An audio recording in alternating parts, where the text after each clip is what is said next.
All right. We should be online now. Everything is coming up for me. Got a fun stream today. This is probably going to be a multi-day stream just because what we're doing is building out an entire distribution. This is kind of inspired from the new challenge Linus Tech Tips is doing, mainly because setting up everything perfectly for gaming and just getting everything at your fingertips sometimes can be a little bit of a daunting task just because you just don't know what packages to choose and it's kind of spread everywhere. You can watch like a 30-minute YouTube video and get all those packages and get it set up, but in the spirit of everything that I do, I like to try and make things easier for everyone and make a script. And just, it's so much easier if you just click go on something and then it does 30 minutes of work for you. So that's my motto. I'm the most lazy person you'll ever run into, mainly just because I like everything to be super easy. So that's what we're doing today. I am taking an old project where I did a script for a distro, and we're going to revamp it, kind of improve things to where anybody can do it and set it up. And then at the end, I'll probably create an ISO. So great to see everybody in chat. I do have my giant monitor still, so I can read and keep up with everything. So it's beautiful. I usually can keep up to about 50 lines of chat over there. So occasionally I'll glance over this direction. That way, you know, I'm reading chat. And usually I'll have people screaming at me when I'm doing something silly, because that happens every single stream where I do something just kind of meh. But that's the great thing about this is let's break things. And that's the thing. So many people try and be perfect. And if I ever do something and everything just works perfectly, you never learn anything. So that's no fun. So a lot of times I'll do something that I just don't know what it'll do, just to see. And that's always the best. Always the best. I appreciate the Prime sub on Twitch, man. I haven't been streaming over there practically at all anymore. I've pretty much moved everything to YouTube after the whole Twitch hack and all that. I'm just like, but I appreciate it nonetheless. Hello from Sweden. Good to see you. This is not pre-recorded. Everything is live. It just sometimes I'm a little bit slow on the uptake on chat, but I do get to it. Version of Linux, probably Arch as a base, because I want this for a gamer. I know Linus and a lot of those guys do like to game, and Arch is usually the best platform for gaming just because it has the latest and greatest when it comes to the drivers. And Linux moves so fast and it develops so quickly that being on the bleeding edge is also very good. So, Zhang, thanks so much for the super chat. But yes, when it comes to distributions, everyone always obsesses over distributions. And I used to say all the time in all my videos, hey, distribution doesn't matter, to try and appease that. But at the end of the day, everyone kind of reverts back to, hey, what's the best one? And even though I'm using Arch here, you could use Debian, you could use any distribution out there. To me, they're all the same. Linux is Linux, and it just there's little syntax differences between the different distributions, but choose what you're comfortable with, what you like, what looks the best out of the gate. But the whole purpose of this is to get everything to be quick and easy for someone that's new. And we'll see how easy we can make it. That's the big thing. So without further ado, we're going to probably jump right on the desktop and see what we're doing. I'll probably do this in a VM starting out, and I'll be documenting it on GitHub. I put a link at the very top of this stream and chat to where we're going to modify that and get it to good. And I know that's been forked a couple hundred times now from my initial revamp of that script. So we might even look through some forks, because there's a lot of geniuses in the Linux community, and probably someone's already fixed a problem that we're going to run into. So we'll see how it goes. Let's see. I'm just going to catch up with chat, and then we're going to jump into it. Chris, have you tried Windows 11 updates on unsupported hardware? Yeah, some of it is coming through, some of it isn't, Matthew. It just depends. unsupported hardware, they're eventually going to probably kick everybody out. So probably on borrowed time there. And Windows 11's been a little bit buggy, obviously, out of the gate. Don't ever upgrade to anything Microsoft on launch day. That's just a bad idea. But probably the biggest bug so far was the AMD performance hits that people were running into. And I think that will get patched out in like probably 2 weeks to a month. I think the initial patch was today, but there'll probably be a patch of a patch and a patch of a patch. The inception of patches will probably happen over the next couple months. I always for a business machine or something that I'm not just making a video on, if I'm running Windows, I always wait 6 months.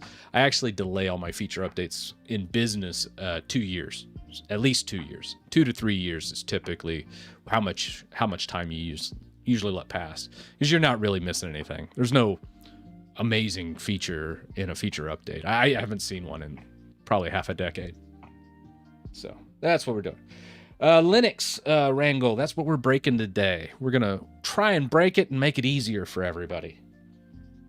Should be fun. A lot of things can combine viruses. Viruses are typically infected. Probably the biggest infection rate, or the attack surface I see so much today, is email.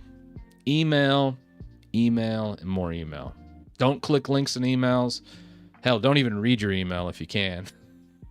And definitely never go into your spam folder. I rarely ever, I can't even remember the last time I clicked a link in an email. It's just so dangerous these days. So don't do that in an email. You can read your email fine, but don't click any links for sure. Do you dual boot and not use Linux as a desktop anymore? Well, let's just answer that question right now, shall we? Yes. So I obviously use Linux and Windows. Dual booting is really nice. There's things that Linux does really well, and there's things Windows does really well. And it just completely depends on you as a person. Never ever read an email. Thank you so much, Mitchell. All right. So how we're going to do this, obviously this one's already set up, but I'm really a big fan of virtual machines. So we're going to start a virtual machine in like workspace number 2, and then we'll flip back to this one. The big thing I want to show you guys here is probably like a QE, and we'll pull in all these packages. So I've already loaded this system up with most of the packages needed for a lot of different things. But there's some special things that are going to be different than any distribution you can download today. There's no distribution that's going to have the same feature set as this one. Probably the biggest change I'm making is making the TKG kernel by stock defaults and doing all that on the front end. So that's a big change where you really wouldn't see that too much in most distributions will stay with the mainline kernel. So that's where we're at. So as far as making it from scratch, I'll probably start with that script that's pinned at the top of the chat. And then let's see what's broken in it, because it's been probably a year or two since I've even touched it. And we need to kind of see. So how are we going to do that? And virtual machine to the rescue. Right now, in my recent Windows video, I actually loaded this up. But we're going to create a whole new virtual machine. And we're going to just browse and see what we have in our images folder, which I think I have Arch in here, right? Oh, no, that's Arch ARM. And maybe I don't have Arch. Oh, no, here's Arch. There we go. 8. That's a couple months old. There's a couple things about Arch I really don't like. Their key server and how they handle GPG signing. I think everyone does a terrible job with this on Arch. So we're going to fix that too. There's certain things that'll help people, because when I make the image at the end here, I want it to last for at least 6 months. And if you're not familiar with Arch Linux, it usually breaks when you don't update it for like, I don't know, 4 or 5 months. Or actually, it can break as quick as a month or two. So that's what we'll do here. We'll select that. Reener, thanks so much for the super chat. What are we gonna give it? Let's give it probably what? 10 gigs. 10 gigs should be fine. 6 CPUs. As far as a disk space, not too much here. This isn't Windows. 30 gigs will be plenty. And we'll move that. Arch. And I think that should do it. We're going to go ahead and activate the virtual network and start our Arch install. And I think we can go full screen with this. Do I still have capabilities? Nah, I don't. Let's, we'll probably keep it here and I'll blow it up for you guys. All right, so the actual script we're going to be using, which let me come down into third workstation. We're going to just go ahead, pull up that GitHub, and we'll use...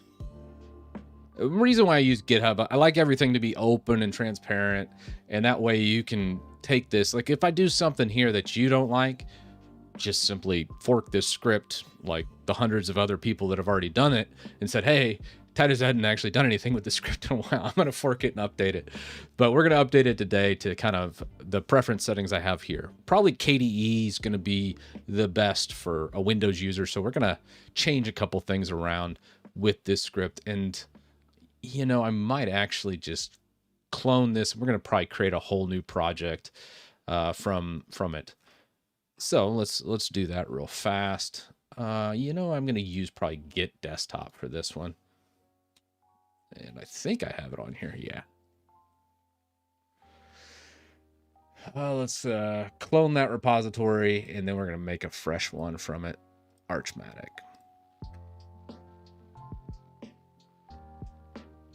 Yeah, okay.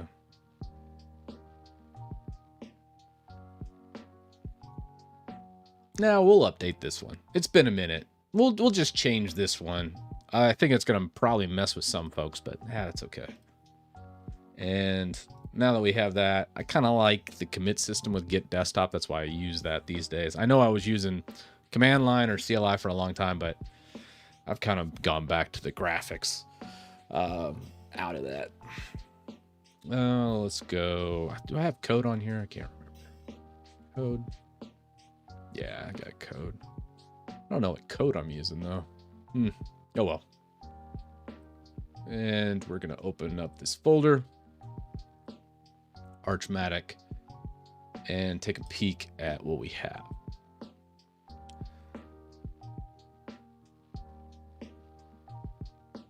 So this is the initial script that we're gonna do.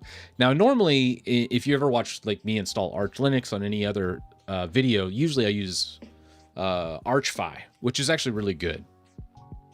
Highly recommend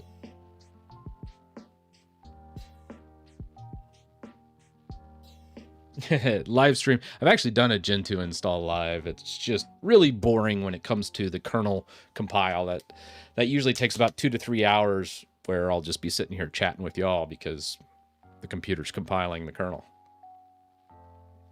But Gentoo has its time and place, and it's not really meant for a daily driver though. And this is what we're doing on this stream, is just making a daily driver.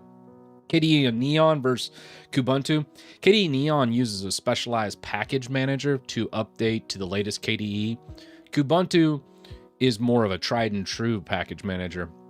It still uses apt. I can't remember what package manager. They still have apt in KDE Neon, but they also tacked on this other thing so all the KDE components can update fairly seamlessly.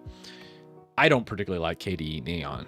I love Kubuntu though. Like, the longest running instance of Linux I've ever had where I didn't tinker with it, which is hard for me, is my Kubuntu laptop.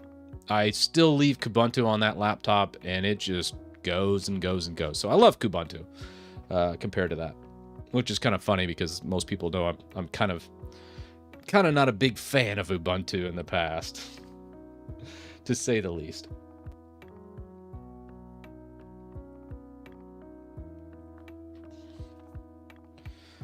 Chrome OS is based on Gentoo. Good question though. All right, so this is the script. We're going to be changing this around. Let's see what it's like right now, because I mean it's been a minute, and I I think this whole thing's probably gonna be a little out of date. I remember I've kind of done reflector instead of this curl command. I don't like how I did that. And that's the thing, like no matter who you're following, as time goes on and you learn more and more, usually there's times you go back 2 years to when you created a project like this and you're like, was I high when I made this? This is terrible. Like this whole line, we're gonna probably 86 that. That's just eesh. A little cringe, but I'll show you guys. Let's get back to our install here. And I can't remember what was I doing? Was that so we'll do this wget. I don't think I can copy paste that command in, but we can probably shoot that over to here, push that on the right, and I'll just do that. All right, that's better. So we're going to just do a wget and put in this address to grab this script. Now, if you don't want to type all this in, I usually get super lazy because I don't have it on a virtual machine usually. So I usually just clone the whole project while it's in here. That's one way, because you're never going to remember all this. I know I don't. But we'll grab this raw file for the setup. Oh my God, this is just too much. All right. Let's just do a Pacman SYY. Let's update our databases first.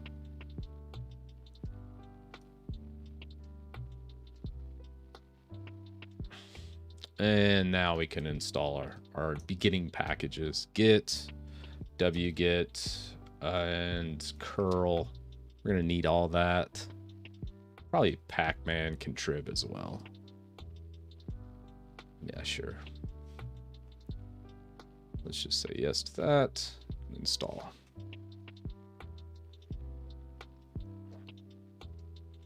Why did you quit tiling window manager?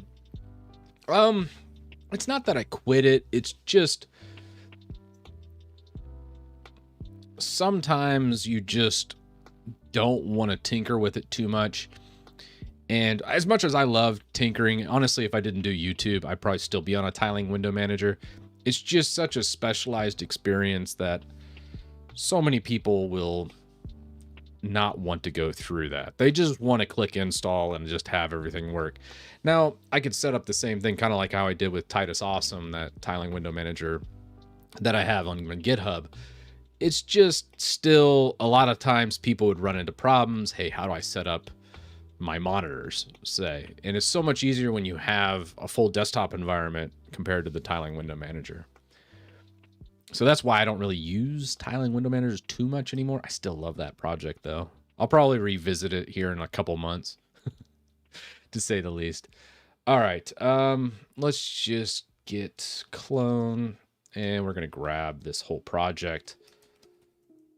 It's so much easier this way just because I can remember the project name and it should clone everything. Oh, that's new. Well, all right, let's just grab that. That's weird. Oh my gosh. That's awesome. All right, I already broke this install. It's a fantastic start to the stream. I overrode one of the libraries we need. That's okay. That's funny though.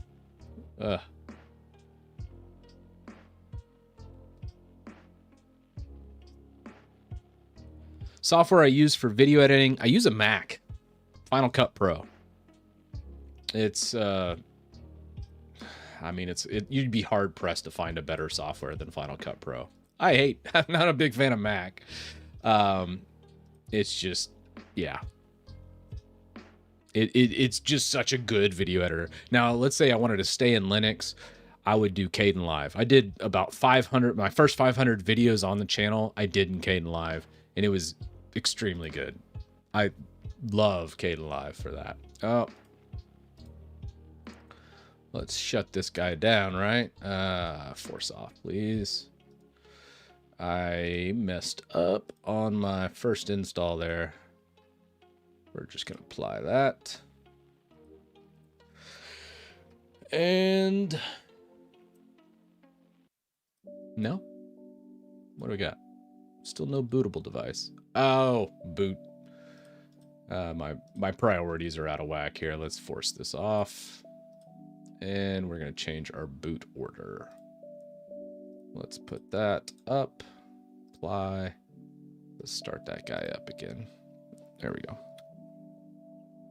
This time around, let's not mess up the base install here. I might just do a full update because this ISO is a bit old. I probably should have downloaded a new one. Yeah, it is a world record for me. I'm breaking that install. Ah. Oh well. Yeah, there you can reference this stream afterwards. I leave all my live streams up for unlisted for about a week or two, and then I usually move them to the members only section just to get them out of the YouTubes. YouTube kind of hates live streaming for just how it works with YouTube. I love live streaming. I love keeping them up and all that, and just kind of unlisting them, getting them out of there. As if you clunk up your feed, a lot of people unsubscribe because they'll go to your feed and go, what in the world? This guy just does 3-hour live streams. And watching a live stream back sometimes can be problematic. All right, let's just do an SYU for a full update. And yes.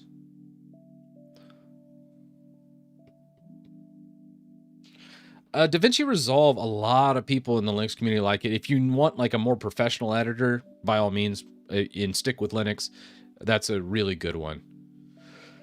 Oh, yeah. All right. Let's just download the new ISO. This is not working great for me just because I had an old Arch ISO. So let's go downloads and we'll update this.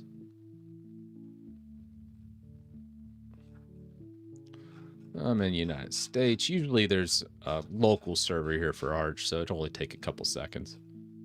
Should have done this prior to starting the stream, but you know, it's okay. There's a Dallas stream. That's right down the road from me. Should only take a couple minutes here. Terraform or Ansible. I haven't used Terraform enough. Ansible and Ansible playbooks are amazing, though. Absolutely love Ansible. Arch Linux speedrun. Not this time, man, on the speedrun. I'm kind of going to be taking my time, and we're going to be doing several installs of Arch Linux because we're going to run the script, see what works really well, delete everything, start from scratch, run it again, and get it down to where I want to get it to the point where, you know, a noob could install it. And I think we can get it to that point where we can do that and then probably work on like auto config and those types of things and just try and script and commit all that to that GitHub project. So it'll be a great starting point for so many.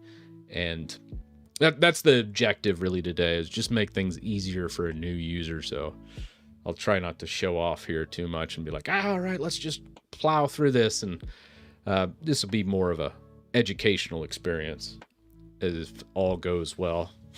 At the very least, maybe give you a little entertainment from me breaking something. Your opinion on ArchFi. ArchFi is amazing. Way better than the guided installer that Arch has by default. And honestly, even though I can install Arch from the wiki and all that, I think a person should do that if you're learning. Like, let's say you want to learn a lot about Linux. Going to like the Arch wiki, if you just go Arch wiki, come in here into like the installation guide. This is really good if you really want to learn all the nuts and bolts of Linux. And I do mean Linux, not Arch Linux, but just Linux in general. Understanding the bootloader, understanding all the packages. I learned the most about Linux when I installed Arch. And this was great. So I highly recommend going through this, understanding how everything works, if that's your jam. If not, then ArchFi or just a script like we're making today.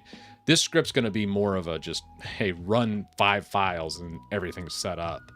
And yeah, that's where I'm at, and that's my thoughts on it.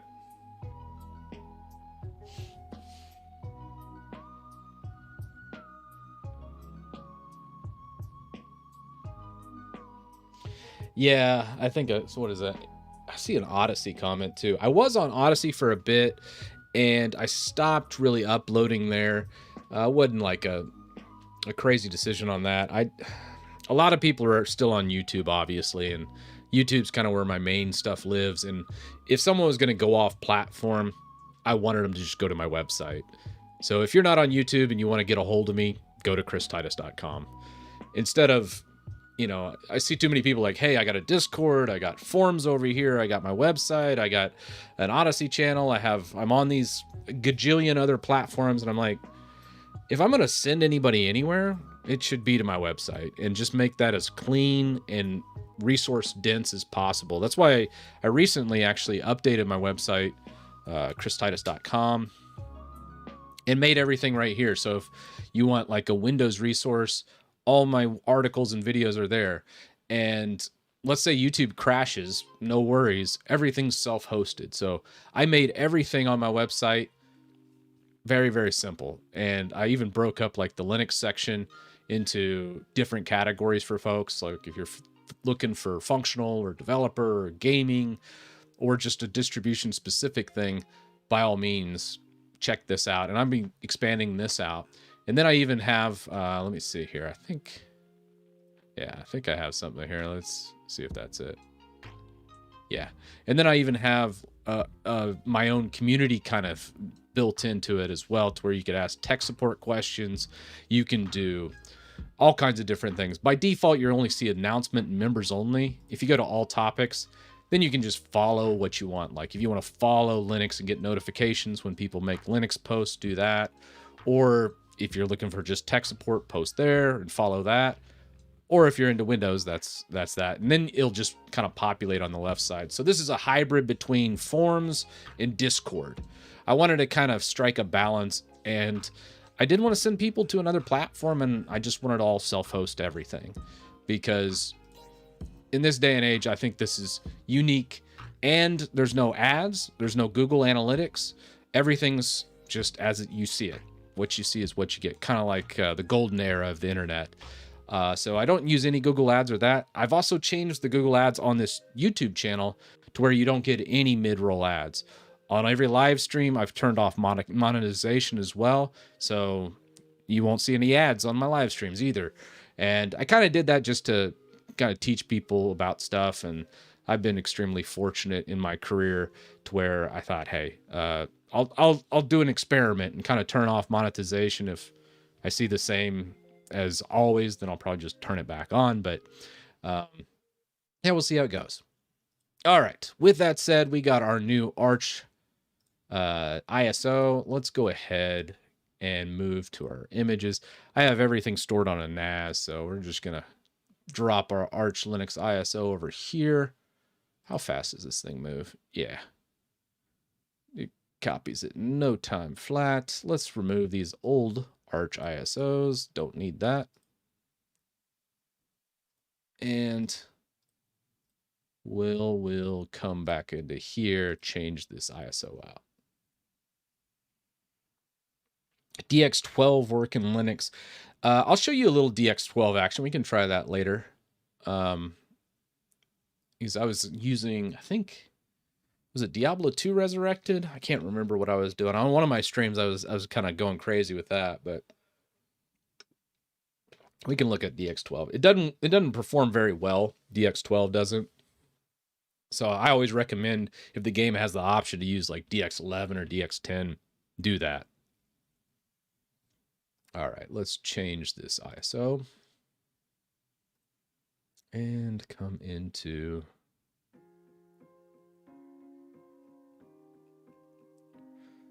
Arch. Refresh this pool. That's a bit dated. Showing my old Arch ones. There we go. Now we should be able to apply that. Boot options, good. Now we're in business. There was an ad on this? Is Google even putting ads even though I turn off monetization? Yeah. Google, you stay classy. Really? They didn't. How many people saw an ad on this?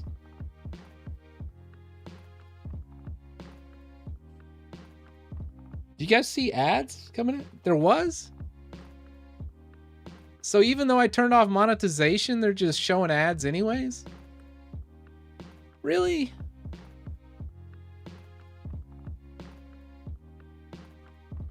That's janky. Oh, never mind. I guess it turned it on.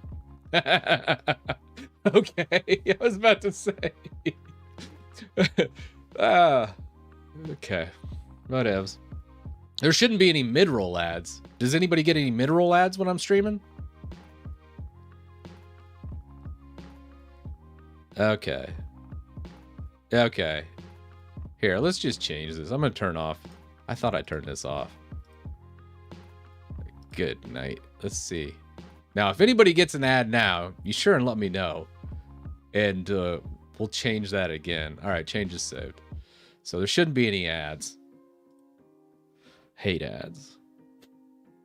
I mean, I love them. That's how I get paid, but at the same time, I hate ads. All right, now, Pac-Man SYU. Let's just make sure everything's up to date. Okay. Yeah, I turned off all mid-roll ads, so it really shouldn't do it. All right, now, yeah, that fixed everything.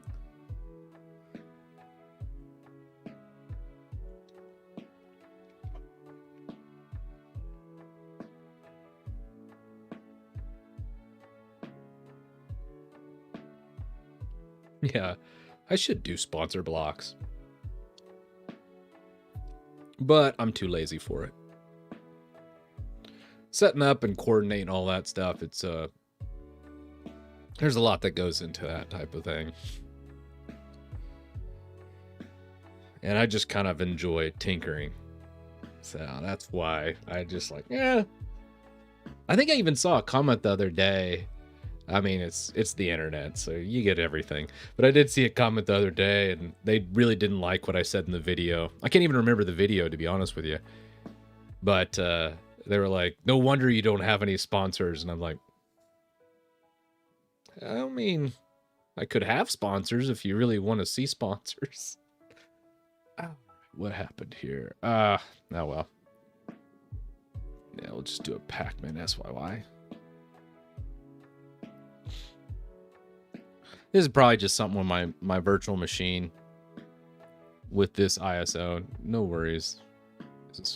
No. Yeah, let's just do a hard reset again. I don't know why this is giving me so many issues. Probably something with my setup, but that's okay.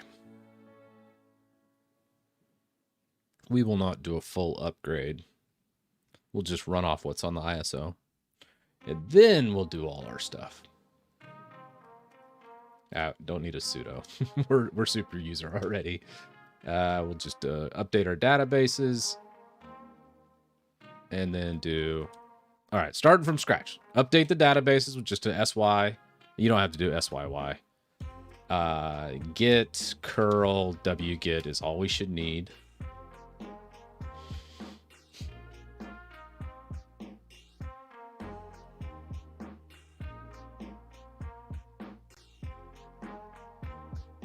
All right, we got that. And now we should be able to do a git clone and clone our entire deal here. And we're just gonna clone Archmatic, and we're gonna see how this looks on the get-go here. All right, so we have that Archmatic.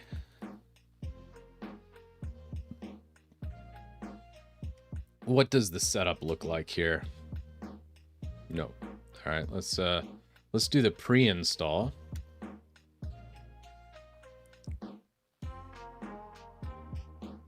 And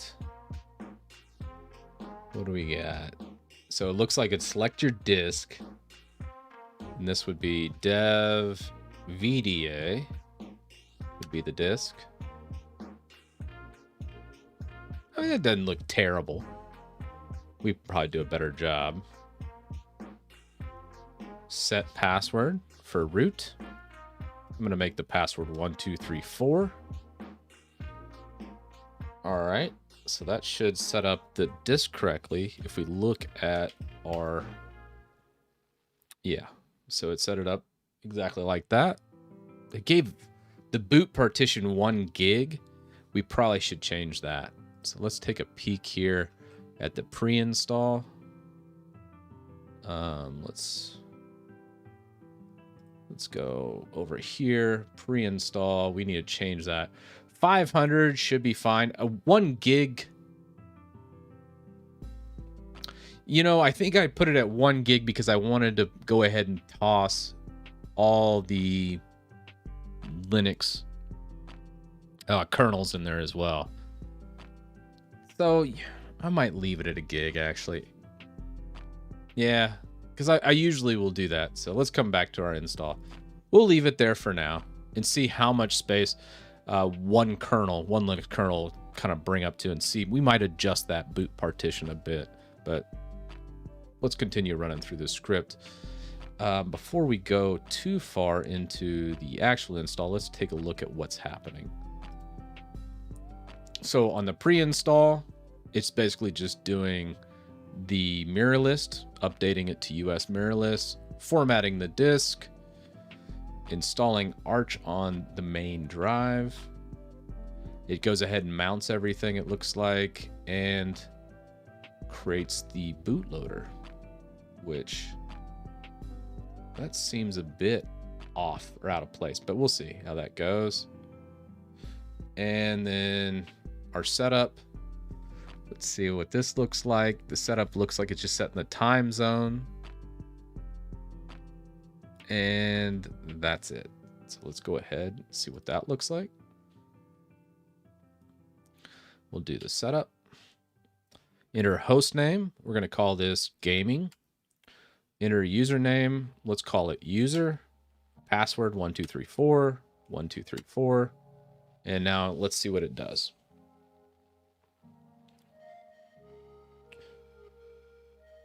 All right, we got the first error. Locale is not valid, which is fine. That just sets the language up.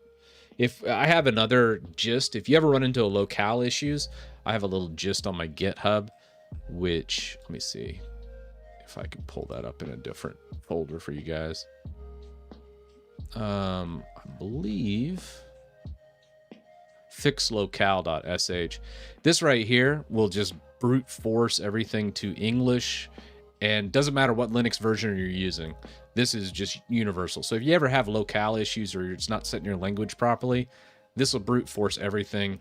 The locale gen file, comp file, etc environment, which is a little overkill, but I just did it because sometimes certain distributions do what's called collating, where it drives me crazy. But the gist of it is when you go to your directory, like let's say you're here, it'll put like lowercase stuff, like let's create a new folder and we'll just call it test, all lowercase, but it'll put test after all the caps because it's collated. And I hate that. I mean, it's just, ugh, who in their right mind would want that? So anyways, that's what that lc-all is, and then it just generates the locale. Moving back, we're going to go on to our base install now, as we don't really care about that. It did go ahead and set my make flags to 6 cores. And basically what that's doing is anytime we go to build a program using source code, it's going to use all the processors. If you have 12 cores, it'll go ahead and put it to 12. If you have more or less, or let's say you have dual cores and you're using like a old potato, it'll set it to probably 2.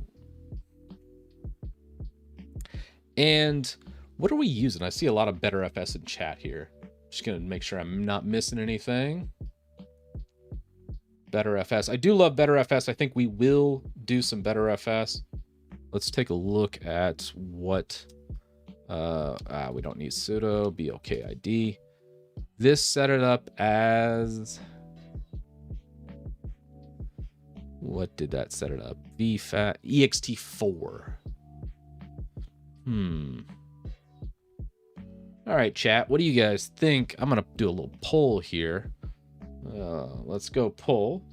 And favorite Linux file system. Now, I usually use BetterFS. I was in chat a lot, or ext4. Now there's a lot more. I could do like F2FS or EXF or XFS. There's a lot of other file systems, but for today, I really want to give you guys just two choices: BetterFS or ext4. Let's see.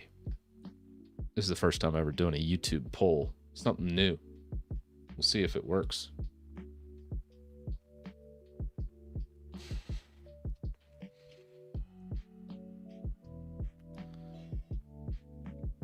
Which is your favorite? Because right now it's on ext4. It's kind of like the tried and true. BetterFS I do like for atomic swaps and backups. One big thing I definitely want for this Arch system is an atomic backup or atomic swap. So anytime, like, let's say you break your system doing something silly like running a script from that Titus guy. I want it to make it to where you could just boot right into like a little recovery partition and then swap right back. Which is really nice in BetterFS because it has snapshot capabilities. So that's one of the benefits of using BetterFS.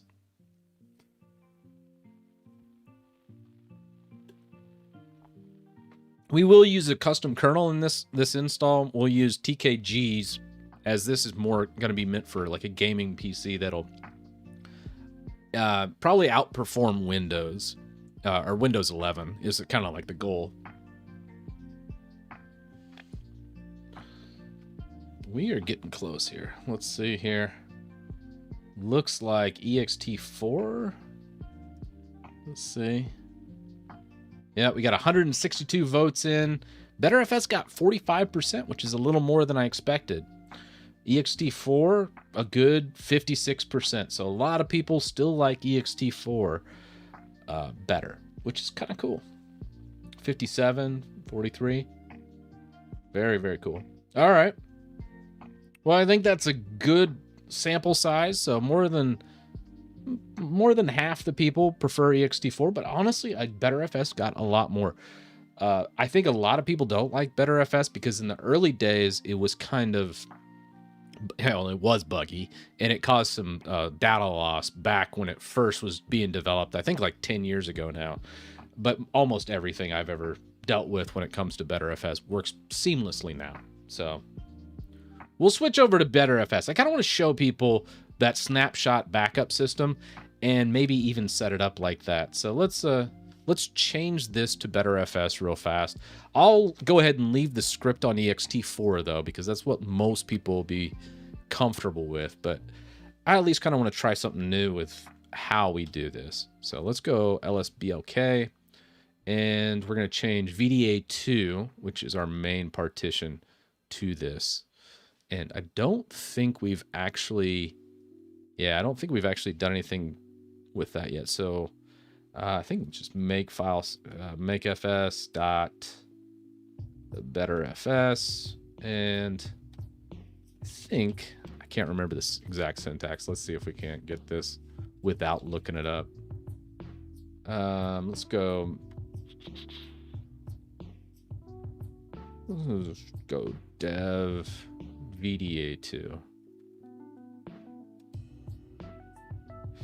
All right, it appears to contain an existing file system. Sure, let's force that over. Umount mnt. Crap. All right, umount mnt boot, umount mnt, and then let's do that. Do another block. And now if we do an ID, it should be BetterFS, which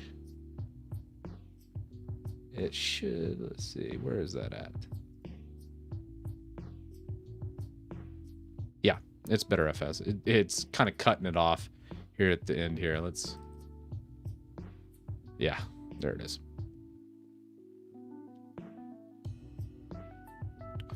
So we'll go go ahead and mount dev VDA2 to MNT, mount dev VDA1 to MNT boot, and we're back to that. No, make directory. And now we should be good. All right. So now that we have that, let's take a peek at here. We're going to go on to the base. And this is where we're going to start changing a lot of different things. Now, I think when I was making this script, I was using AMD. But not anymore. And setup. Let's take a peek at that. Was there anything else I did? Was there a Pacman command I ran in here? I don't think there was. Trying to set up the locale before you install the system is going to be kind of hard, Chris. That's pretty bad.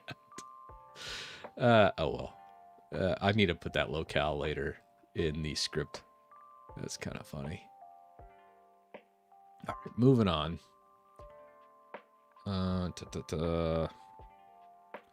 Let's take a peek to our base packages. And this is where we're going to take a look at what I'm running now and what we have. So QE, I believe. Now, I see packages in here. If we could. QM shows the custom packages I'm running. This is stuff that's being using the AUR for. So everything here basically needs to come after the base install. But this is what I want everyone to kind of use. I've been kind of tinkering around with it, and I'm able to get the best gaming performance with this kind of configuration.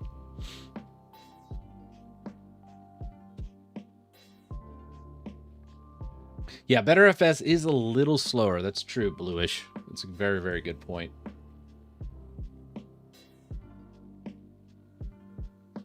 Yeah, a lot of people always ask me, hey, what's your opinion of this distro?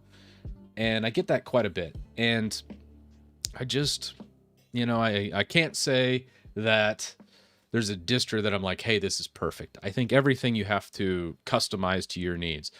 And honestly, when it comes to Windows and Mac, the same thing. I hate the stock experience in those as well. So it's not a specific operating system thing, but definitely don't just focus on distribution. I think pick one, learn it, and then try to figure out what you like and dislike.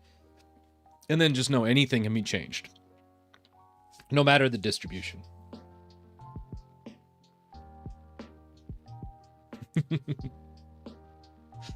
Oh, man. Just catching up with chat, and then we'll continue.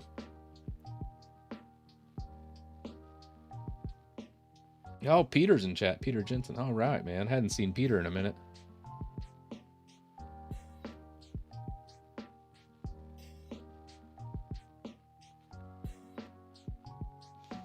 All right, here we go. Linux TKG PDS is king. We're going to get there, man. But I agree. All right, moving on. So let's grab these packages and modify our install. That's what's next on the agenda. I almost want to just install Yay out of the get-go, like this right here. It's a little bit funky, but AUR, this is how it's done. We're going to change this. Oh my gosh, I have nightly bin in here. That's pretty bad. I don't like a lot of this anymore. Let's go ahead, come back into number one. And what we're going to do is grab that and come back. And this is just kind of a starting point, and then we'll modify this. So we're going to grab bin, zoom, I guess. I wonder, I could do a sed and just remove all of this. If I was a power user, I would, but I am kind of terrible with this type of stuff. So for you Linux vets, I'm sure you're cringing. NVIDIA TKG and all this TKG stuff has to come after, because that's a custom build. So anything with TKG in it, we will do post. But almost all this other stuff, we can go ahead, grab TKG. As you see, I don't really use too much from the AUR these days.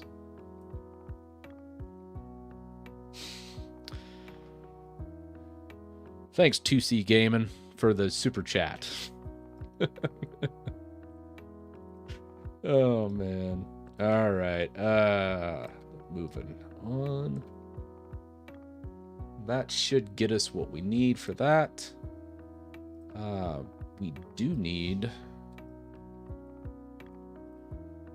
this encapsulated by a single quote, which I should just open this up in Vim and do it there. So much easier, but whatever.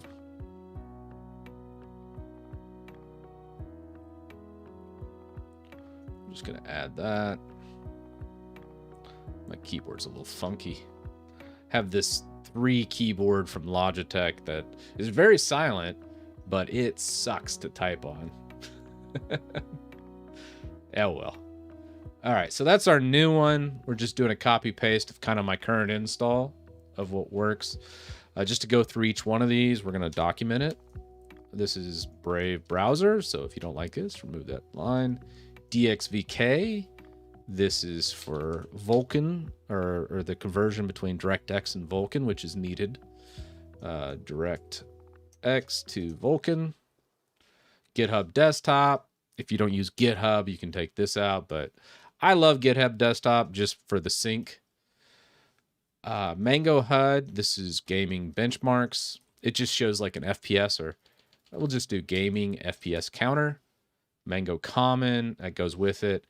OCS URL, this is install packages from, I can't remember what it is. I think it's like GNOME packages or the KDE store from websites, basically. It's like a hook for websites to install packages on your machine.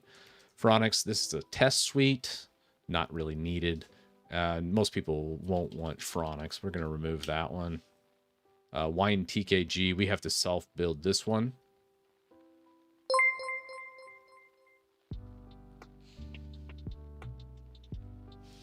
Just installed a new release of Cubes. It works out of the box so far on NVIDIA drivers.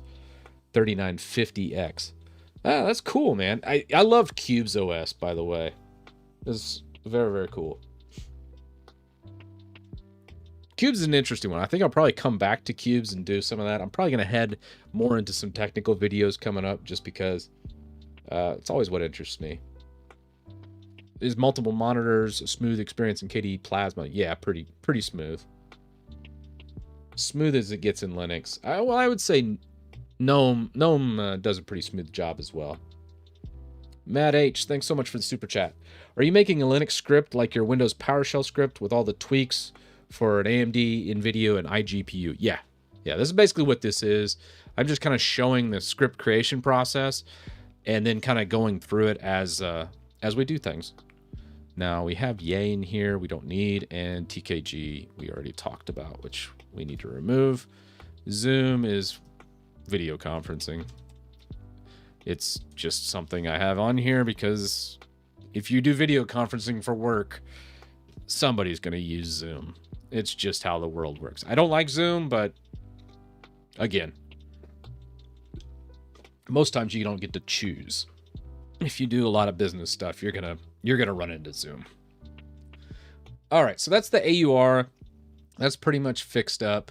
Let's look at Software Pac-Man. This is where we can really change things up a bit. And this time, what I'm gonna do is we're gonna go QE, and I want to output this to local packages .text. And then we're going to do a vim local packages.txt. And what I want to do here is just kind of fix some things. And we can do like a replace. And I want to say, and chat's going to probably correct me before I can find the answer, but I want to do more of a find and replace, so I'm not sitting there doing it all with my mouse and keyboard, as that's just not fun. Replace first, or add first character Vim. Now Vim is used a lot of there's a meme about Vim, and it's extremely powerful. Probably the smartest people I know in tech all are fanatics with Vim, and that's just kind of because once you learn it and you get extremely fluent in it, you can be faster than anybody else. And I think probably the best person I've seen so far is Primogen. I think he's like a Netflix developer or something like that. And he is like a master of Vim, and it kind of shows you that's the upper end. I'm more or less more of a beginning Vim user, but I still like it. It's really neat. Let's see, visual mode. I don't really like that. You can replace it with each line with this right here. This replaces the beginning of each line with a // so we can do that.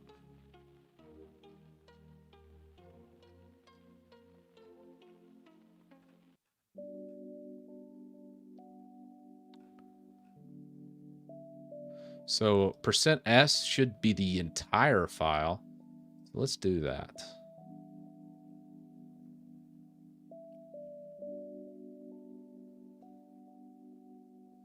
Yeah, 32-bit. I don't know if you need the 32-bit Mango HUD for games.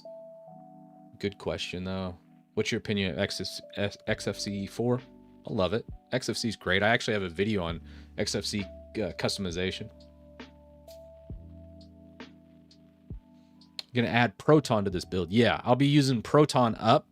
It's an automatic Proton updater for Glorious Egg Roll's version of Proton, which I really enjoy. Glorious Egg Roll really knows his stuff, but we could also install TKG. We're going to give all the options in this. All right. Didn't see anything else there. Moving on here. So let's do a replacement of this. Let's see if I get this right or not. I bet I don't.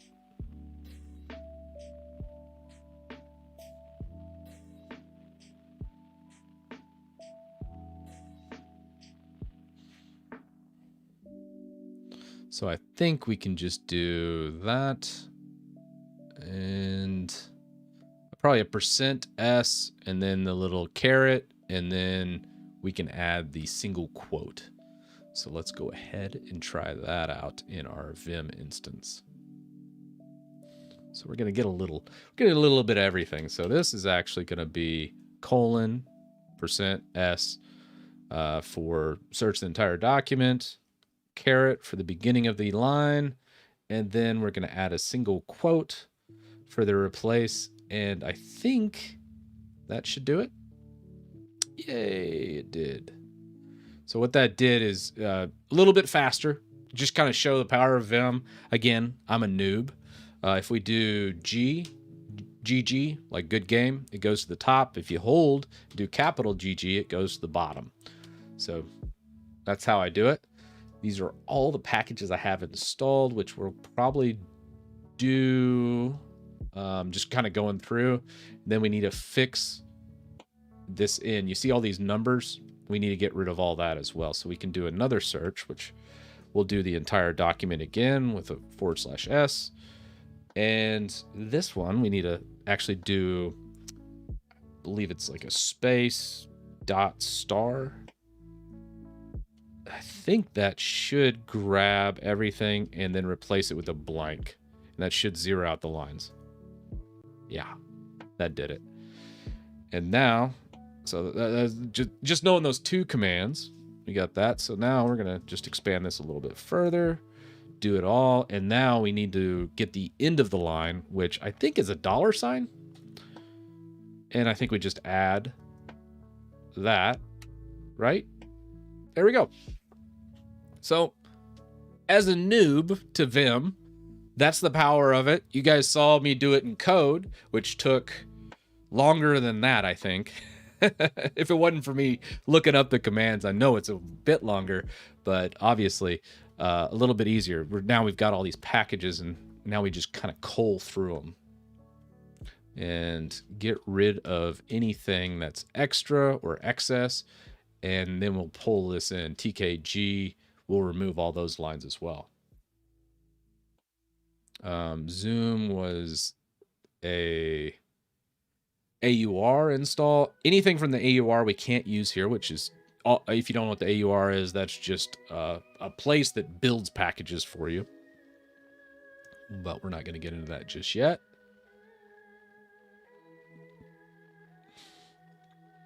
And what I'm doing here is just grabbing everything that I use personally. So let's say I wipe out my Arch or this instance of my Linux. I want to install all these programs because I forget what stream it was. I think it was like 2 weeks back. We put all this on here. If I ever do this again, I want to make this script where it just puts all my programs back. And then we can even take it one step further and like grab our config files and all things that we need. And moving through here, this all looks good. Pulse audio. Some people use, what is it, Pipeworks or Pipewire instead of Pulse audio. I'm still kind of old school. I still like Pulse so far. I will eventually move to Pipewire and get with the times, but not yet. Phoronix Test Suite, we said no to. And just kind of moving through this. OpenCL, TKG. These are TKG. 4 TKG lines we'll remove. And moving through. Everything's looking good. And what this does is everything that I've made in my system, everybody else should be able to get as well once we're finished. And get rid of those 2 lines.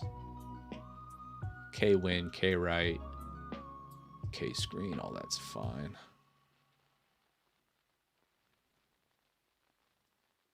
And cron, Kate. Most people will want Hugo. I'll probably take out Hugo. It's great. If you ever want to get into web development, look up Hugo and Netlify. I did a video on that too. Absolutely amazing. GitHub bin, that's an AUR. That was in the AUR as well. And I'm just making sure we have everything. Brave bins, AUR. This should be everything that I have. We'll probably need to change AMD U code to like Intel if you're using an Intel chip instead of AMD. But I'll leave it on AMD right now. And I'll probably make a couple different configs for different folks out there. I'll do an Intel config with like NVIDIA and then an Intel config with like AMD graphics. Actually, I don't even know if I'll do that one. Because if you got Intel, you're probably not going to want to do that. But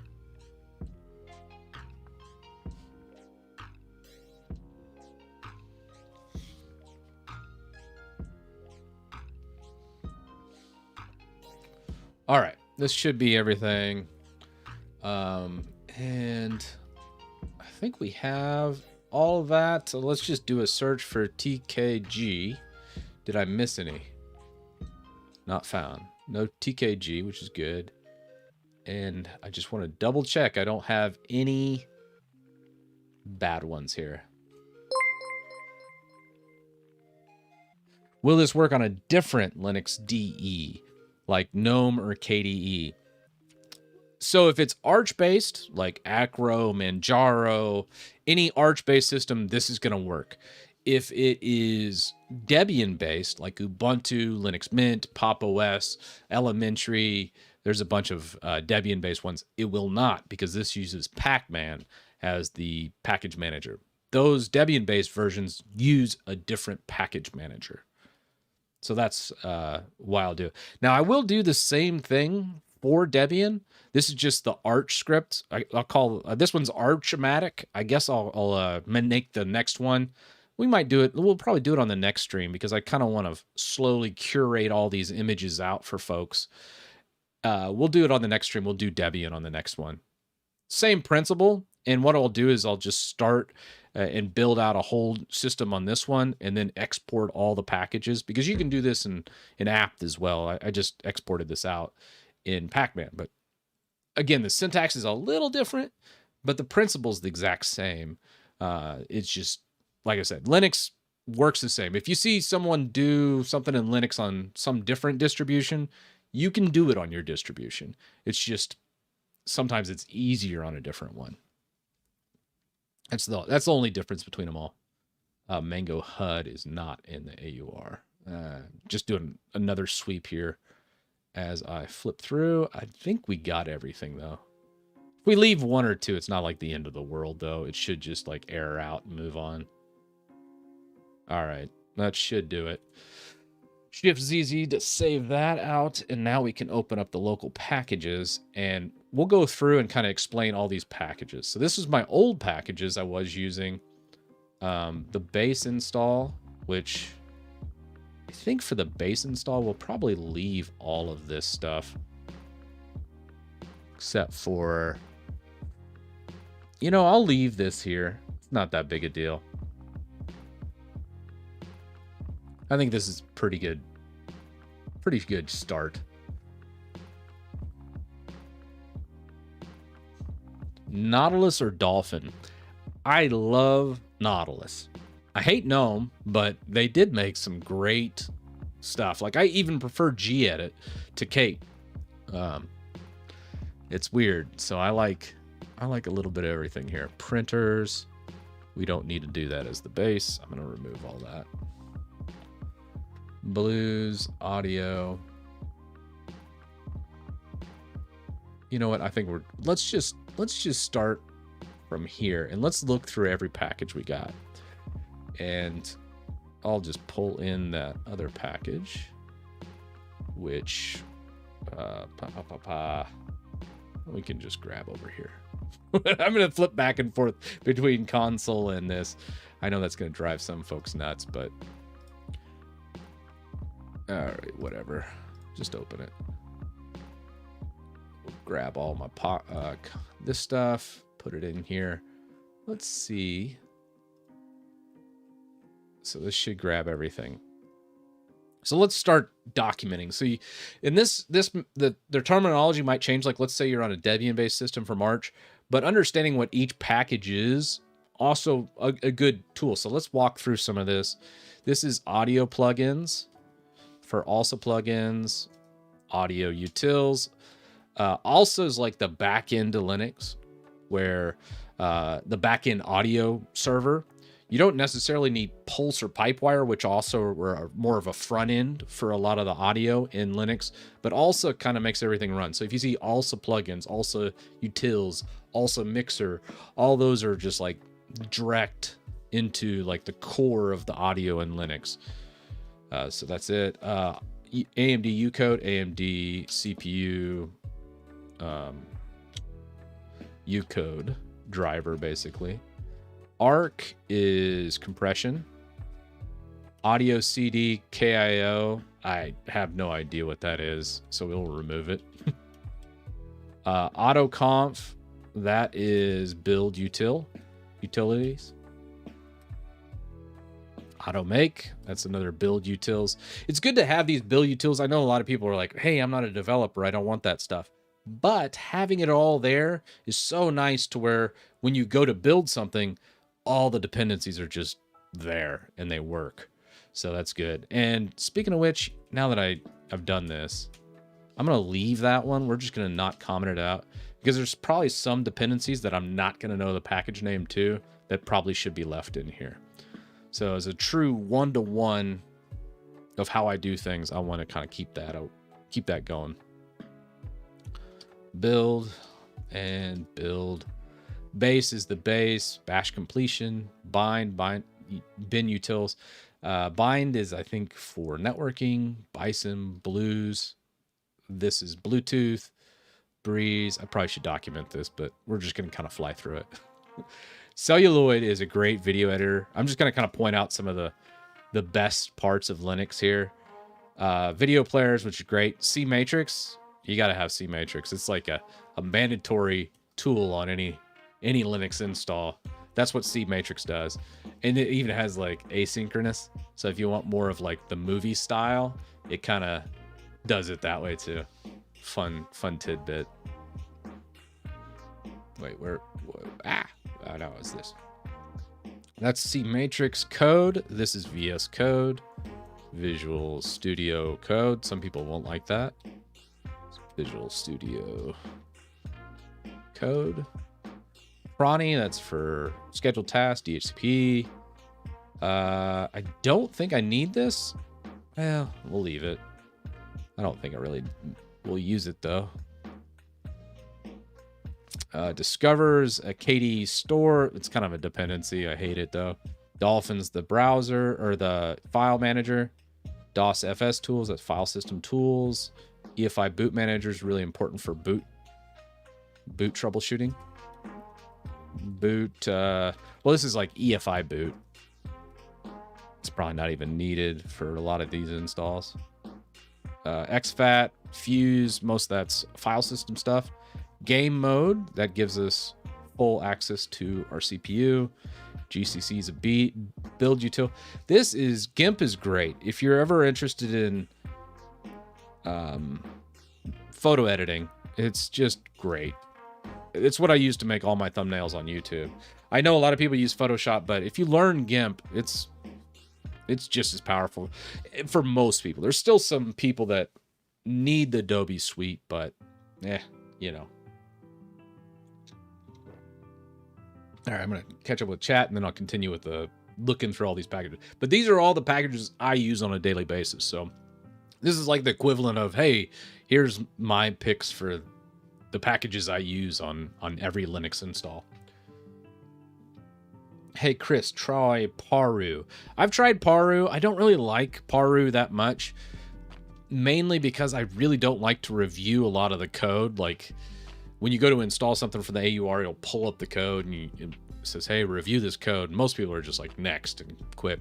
Yay, I don't have that. And I don't know. I'm used to Yay, and it works just the same as Paru. But I know Paru is written in Rust, so it's a little bit better. But again, personal preference. Are you using Manjaro? No, I like Manjaro, but I usually just use and build my own vanilla Arch Linux. That's kind of what I'm at. But Manjaro's very much the same as a good starting block for someone new that wants to get into Arch. It's a good spot.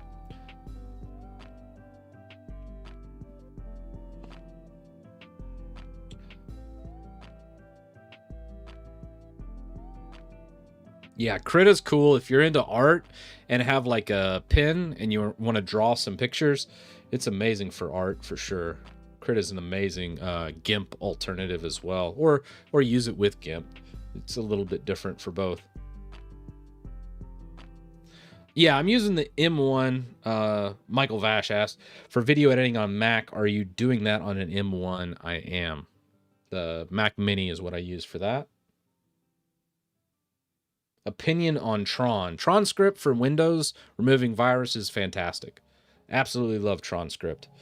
Just make sure you always go to the subreddit where it's located. Don't trust any links because there's lots of places out there just trying to infect you even worse. Why you have two DNS servers, Bind and DNS Mask? Probably something part of that Bartek. I don't necessarily need. I think Bind comes built in, and it could also be a dependency on some other program as well.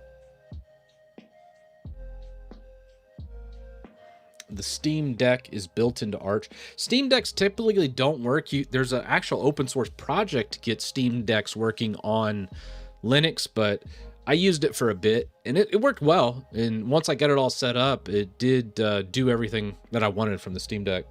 But it's a bit of a pain to set up.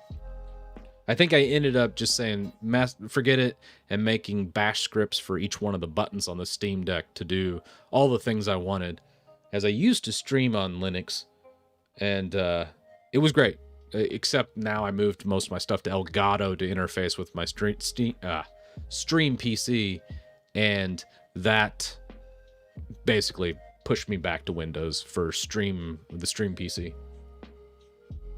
But if you don't have all the Elgato crap like I have, by all means, throw it on a nice, stable Debian install, and then just never worry about your stream ever going down unless you had like a power or internet outage.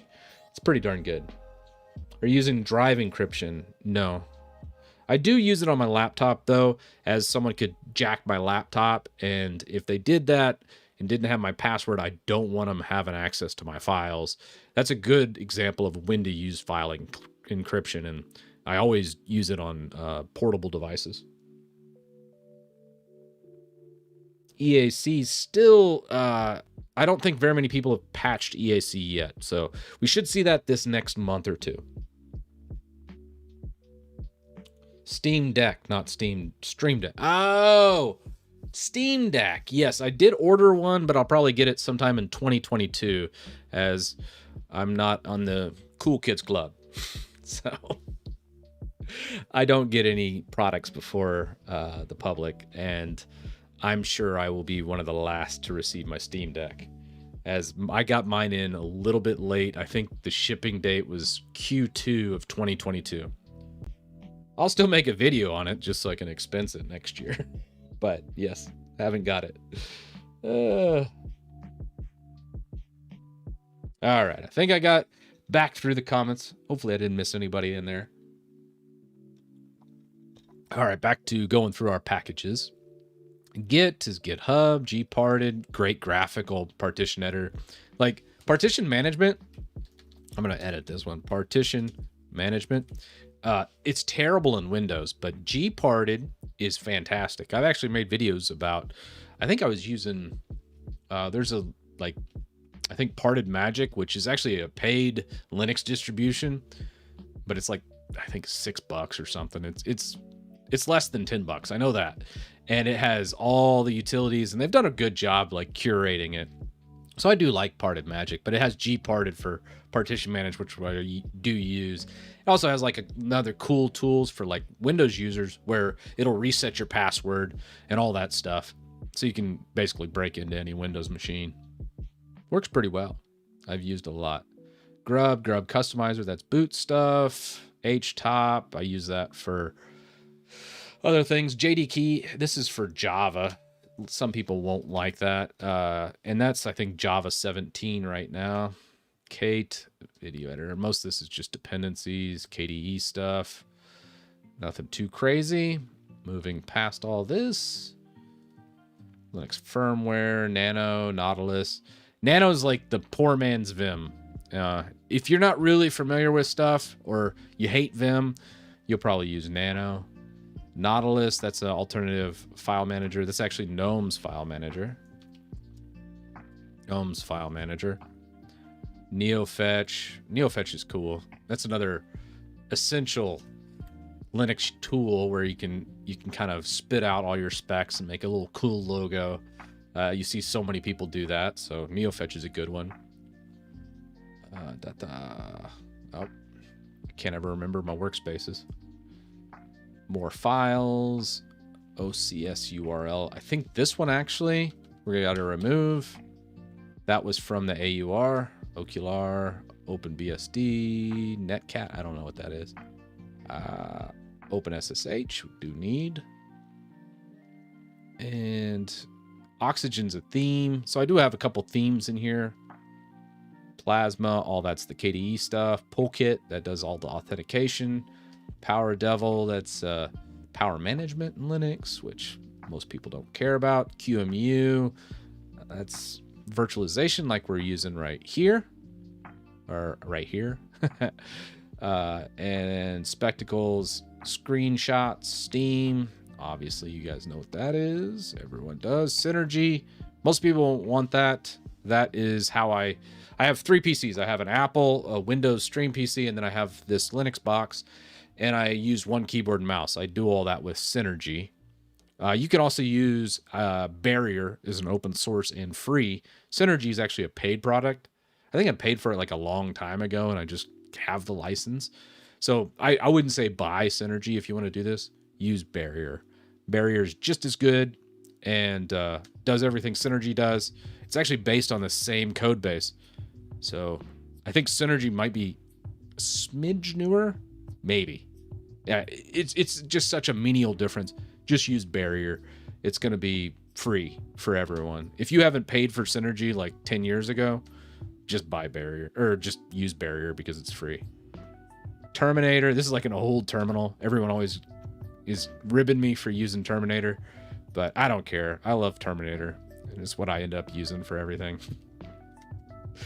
Unrar, unzip, compression tools, USB, Vim, Vert Manager, Vert Viewer. That's our KD or our virtualization that we're using. Wine Mono, Wine Tricks. That's what we use to use our Windows programs right here. And the rest of this looks good. I think that's a good starting point. So let's save this. And Software Pac-Man, let's just go ahead and delete this guy, right? Is there anything else in here? I don't think really. There's some stuff in here that I probably could grab and use, but we're not gonna. Oh, I do like this. Hun spell. Let's spell editor or spell check. Yeah, we're just gonna delete that though. Move that to trash. So we have our AUR, we have our base packages. We've already done the setup, which we'll probably need to come back and streamline a little bit.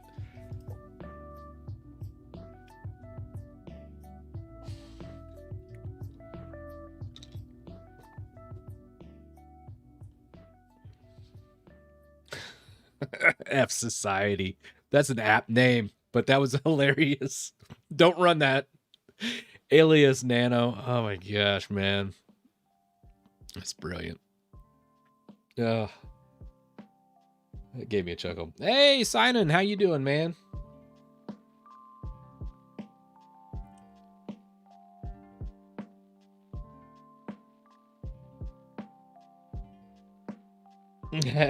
Faster with the that my homepage for christitus.com is plastered with that.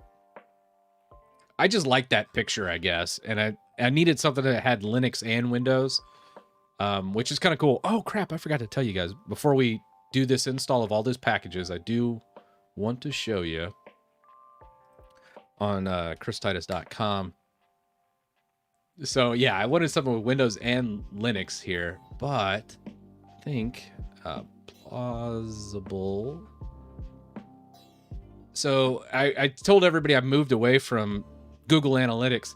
Everything's public now. I pay for this service, and then you can see who watches what on my website. I kind of like this because it kind of tells me, hey, what are people looking for? What are the people going to my website for? So it's really neat to kind of see, hey, this is the last couple days. I just did it. I think Sunday is when I actually went live with it. And this is everything that happens on my website, but there's no like tracking of a specific individual or any of the Google Analytics stuff. I thought this was kind of cool. So I'll probably end up keep paying for this. And, but anybody can look it up. It's a neat alternative to Google Analytics. Plausible, I thought. Like neat. I think it's like 120 a year though. So I just like it. All right, we're done there. Now we can go ahead and commit these changes and see what we get on startup. Let's go ahead, pull up this guy. We're just gonna commit this first in it and commit, push. And we'll update this repository and then we'll do another clone here. Yeah, it should already be done.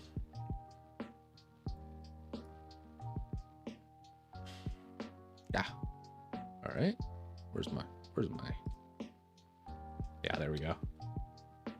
Here's this one. So we're just going to go git pull.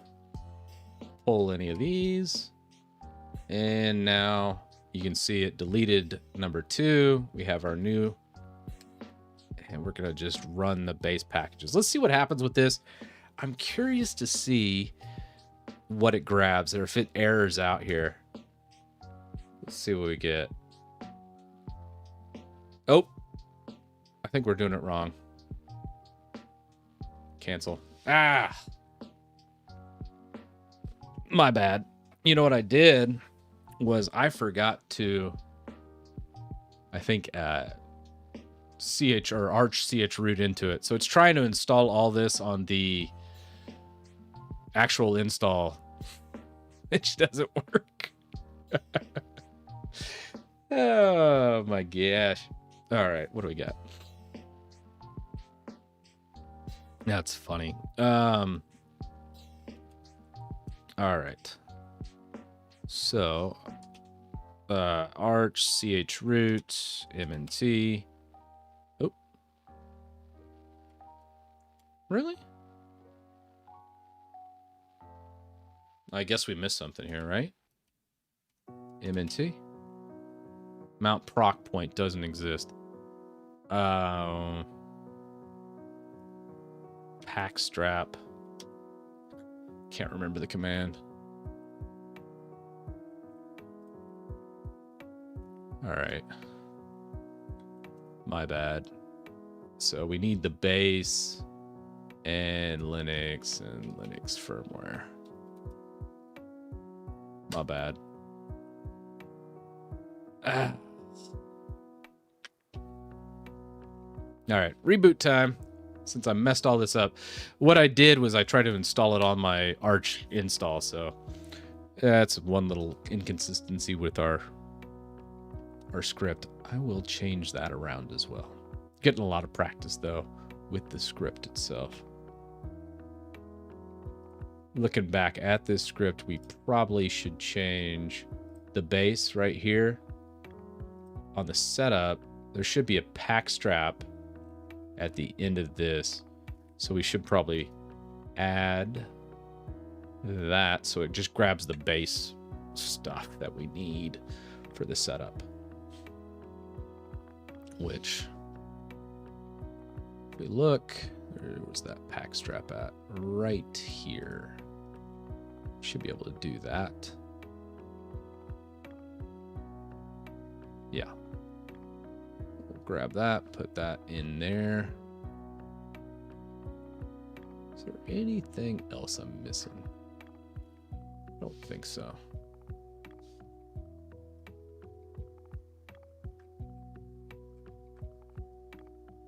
Installing base system, setup.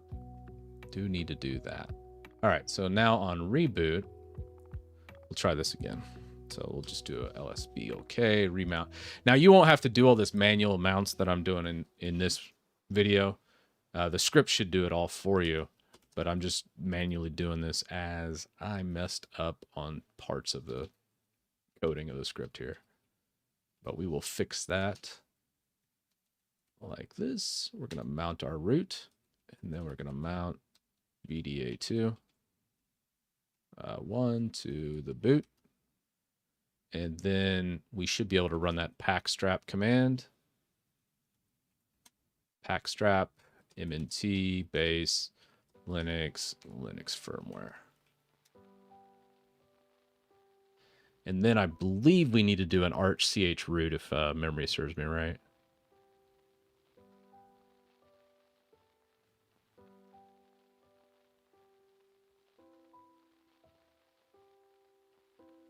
So while that's downloading, we'll get caught up with chat here. Let's see.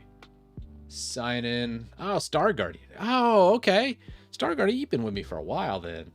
Can you fix this 144 hertz issue I have? 144 hertz usually works. It depends on your setup and your card that you have in the system. But typically what I do for that sign-in is hard-coded in Xorg. So you have your desktop environment, which is like GNOME, KDE, and all that. But instead of having the config, like in Windows, you would pull up display settings and then set the resolution and all that crap. You do the same thing in Linux on using the GUI. But if you hard code all that, let's say you're not changing out your monitor, but once every couple years, or in my case, like once every 6 years, you'll have your monitor and your graphics card pretty much the same. And you just set up it all in the Xorg file. And I did a video on that it's a while back, actually. Let me see here. I think it was video resolution, maybe. Do I have that? Now let's just type monitor. I bet I have it in here under monitor. Yeah, multiple monitors in Linux. This will be good for 144 megahertz if you're interested in this. Oh my gosh, that's when I did some product reviews like years ago. All right, now let's just paste this into chat for you. Let's just come back into here, right? Here, right? Yeah. Here you go. Hard code monitor support for Linux. And basically this just does the Xorg file. So if let's say you have multiple monitors and you always have this one on the left, this one on the right, you can identify those monitors and then just like hard code everything. Or you have a 144 megahertz monitor, you always want to run at 144, you can do that and just make it to where it doesn't matter what desktop environment or what distribution or any of that crap, because it's all just at the base level, which is kind of cool, which is really, really neat. All right. And where are we at?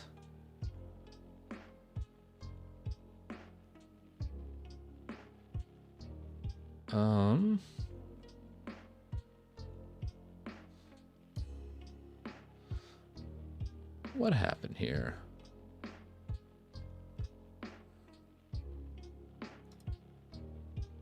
I do see an error at the end. Command failed to execute properly. Might have been a init system, which is weird. But we're getting there. It's strange. That should have worked. Let's generate the fstab. Fstab, or etc fstab, is basically how it mounts your disks on boot. So we'll do that. mnt etc fstab. We'll generate that. And just to kind of show you what that looks like, etc fstab. It just kind of grabs all the different UUIDs and stuff for your drive. If you're like, what the hell is the UUID? You can go BLKID and it shows all that. So then you can pick out what it is. And if you're like, well, I don't know how that's structured or what this drive is, a good tree system to look at it is actually LSBLK. And this kind of shows you all the different things with your drive, which is also pretty powerful. Between those three commands, you can really fix a lot of different things when it comes to hard drives.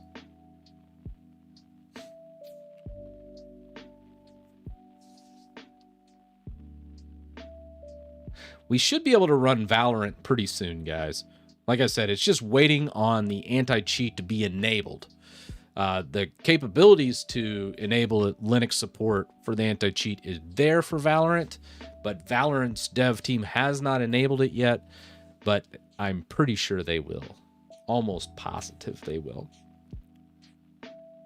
But I appreciate the support for the Valorant thing. All right, so now we should be able to do arch, chroot, mnt. And now we're in our environment. We should be able to continue this setup as we will go into cd root. And I'm going to continue from the root here.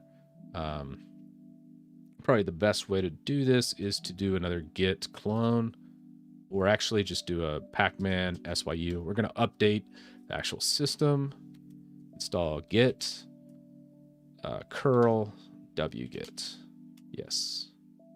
And you're probably like, what, didn't you already do this? And I did that on the actual installation media, but I did not do it on this actual system right here.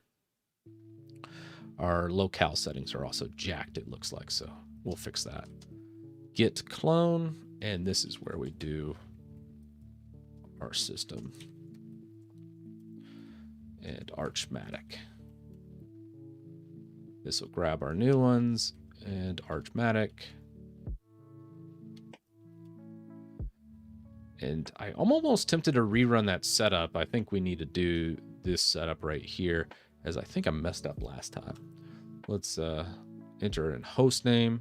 Hostname's going to be gaming.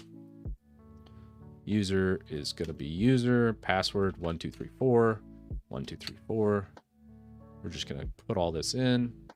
Still run into a little bit of an issue there. Said can't read sudoers directory. So we need to install sudo as well during this. Let me flip over to here. This right here, the pack strap, needs to come after we format our drive, which is... All right. Let's do that, and we'll do sudo. I think that should be pretty good. But this is the command that it was running, fixing that up. So that should fix it on the next run. And now moving over here.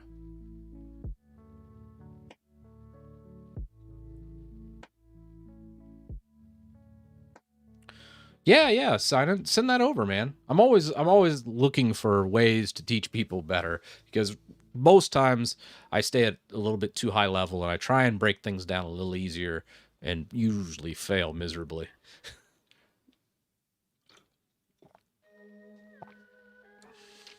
And we're going to be rebooting this soon. Alrighty. So we have our setup done. Now, let's run that setup one more time. No, still not there. Is sudo in there? Oh, no. Pacman s sudo.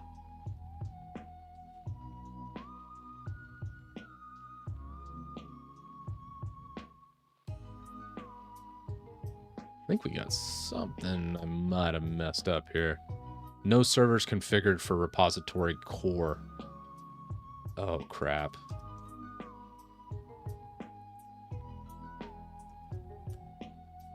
Oh, no. I overwrote the drivers. One sec. I'll be right back. Quick break, guys. I will be back in 2 minutes. I'll put a little countdown timer on here.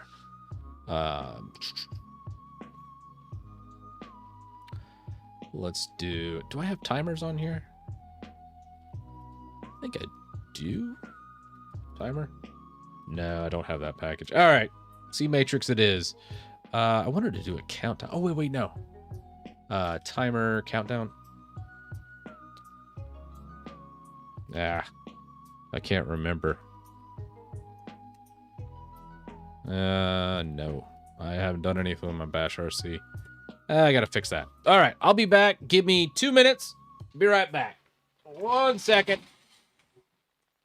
Shall return.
Alright, let's see here.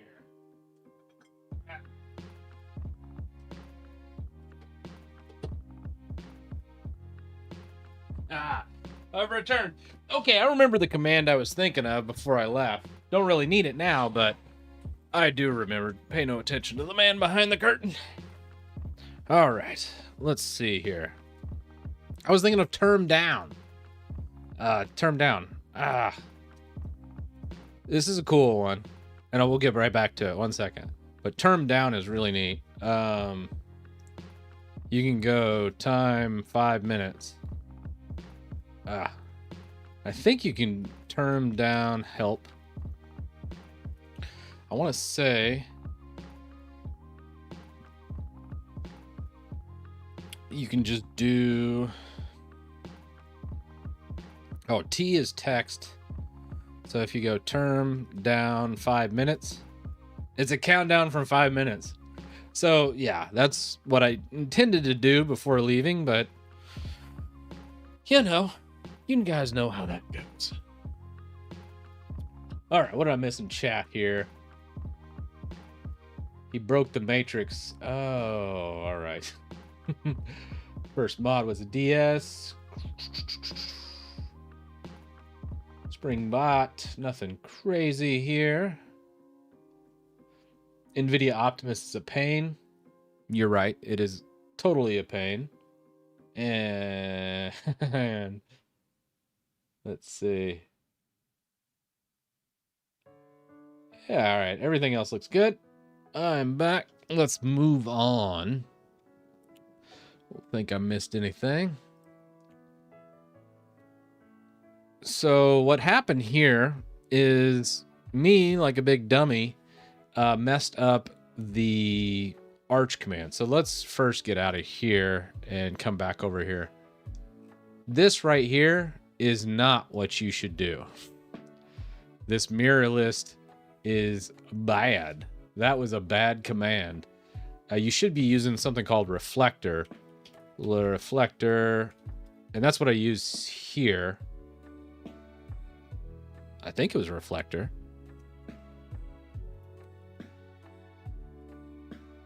No, that wasn't my password. That was my password.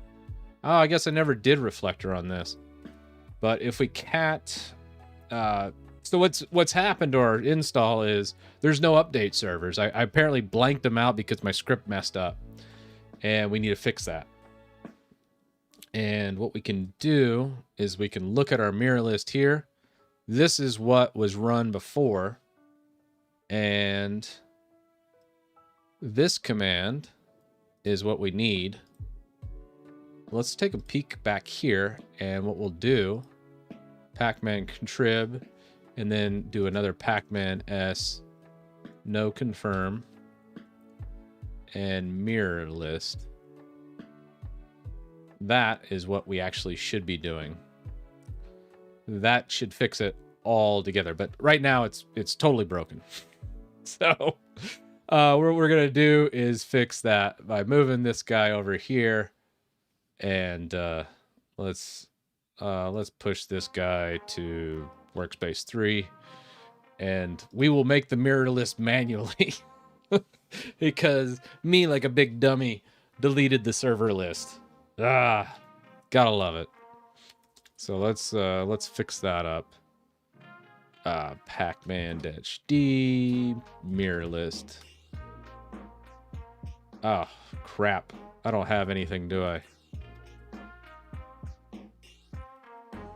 Nano's not there. Ah, crap. Maybe V? Is V there? Okay, well, we're gonna have to go outside of it and then fix it from outside and then come back. That's okay. The cool thing about Linux is, like, you can, like, let's say you break your install like I just did. You can get outside your install and use another install to fix it, which is pretty nifty, really, when you think about it. Which we'll do now.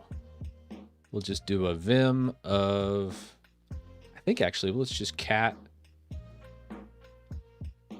etc pacman-D mirror list. So this is the mirror list right over here. And what we can do is we can just copy that. Pacman D, mirror list. And now we're going to put it in our drive. This is the installation media. So we'll go to our drive, which is an MNT, etc, Pacman D, mirror list. We'll copy that over. And now we should be able to just do art ch root back, Pacman SYU, Pacman SYU. And then that grabs everything. Pacman svim, and also sudo, and reflector to fix our servers. Can't do lowercase s. That should grab all our packages. Yeah. So now we're back in business. Let's go to our root directory. You can access root directly with just a title. And now we can look at Archmatic again. And we're going to rerun that setup file.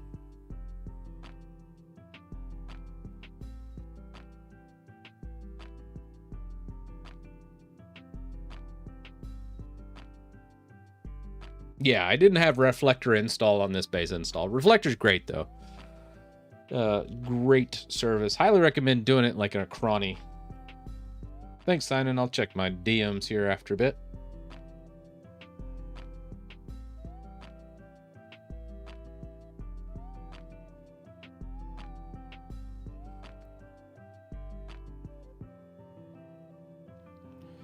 Yeah, once we get all this done, the idea is we fix this script up so you just run these files.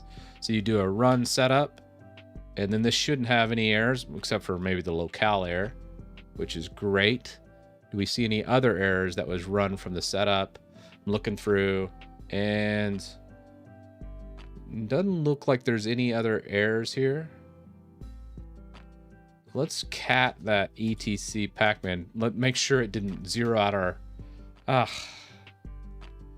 yeah. So it did zero out our mirror list again.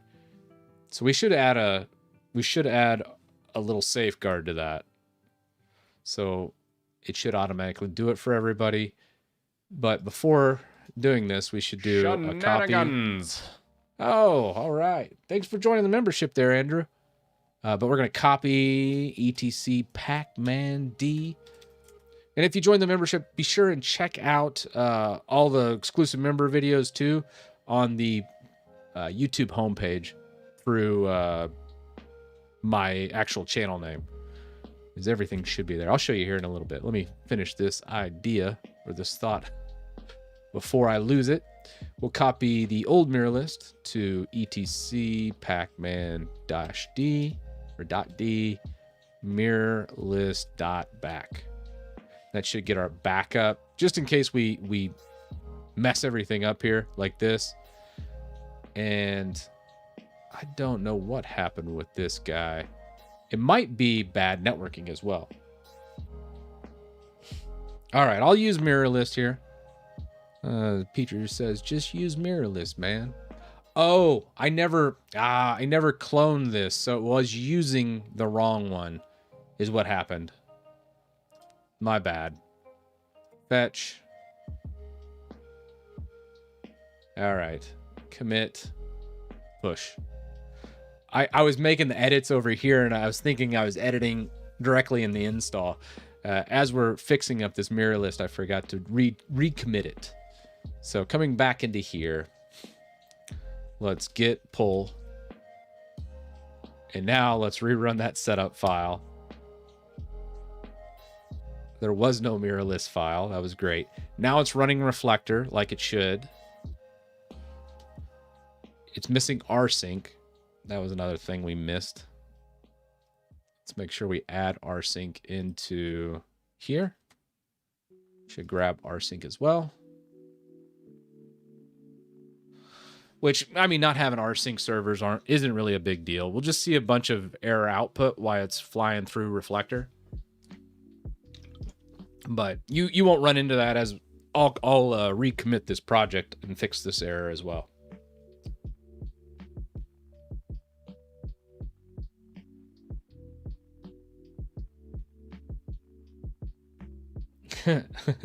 Add the line, I love candy. It's an Easter egg. Okay. I'll have to try that sometime. All right, so now we have that. And if we cat our mirror list, all right, that's good. So Pac-Man, SYU, and everything is perfect. We're all right with the world again. And our setup file now works. Now we can look at our base. Let's see how the base install goes. If this goes right, then we should have almost a working install. So this is grabbing every package that I have installed on this system that I'm on now. We'll see how it does.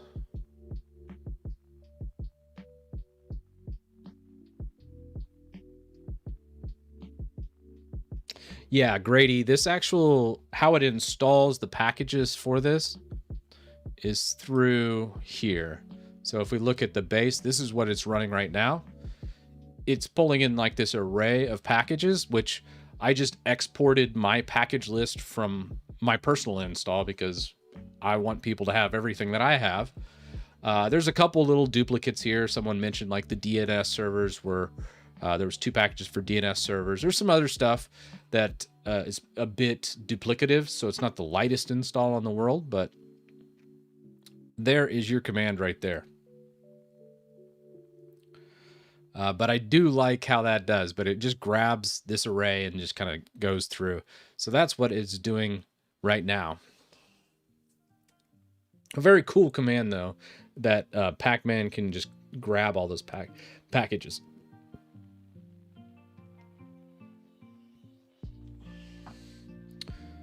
Yeah, I think I saw that. Wasn't that Brody that did the cat to make USB drives? I've always used DD, and I saw that video, and I definitely clicked on it and watched it. I was like, I never knew you could use cat to make a USB drive. It never dawned on me. But apparently you can actually cat to make a USB drive, and it's actually faster. And you can even pipe the PV command to see the status, and it should work a lot faster than a DD. I was kind of blown away by that. Very cool, though. Does Wallpaper Engine work in Linux? Kind of. I am using Wallpaper Engine here, which while this installs, you can see it in the background. So it does function in Linux. Running the actual configuration is a little bit dicey. A lot of times I find myself just, because I dual boot Windows and Linux, a lot of times I'll do and download all the packages in Windows. And then whenever I launch into my Linux and I'm like configuring my wallpaper, it just grabs all the different wallpapers that I have from Windows.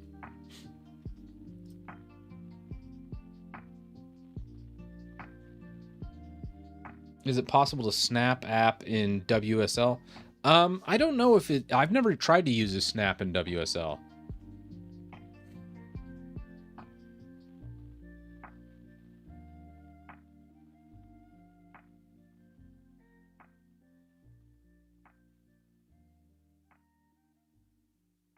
All right, take it easy, Hillman. Thanks for stopping by. Lively for wallpaper. Yeah, Lively, I did try that out. It's a Windows only, though, and I did not attempt to try and use that on my Linux install. Very cool, though. Lively wallpaper for those Windows users out there.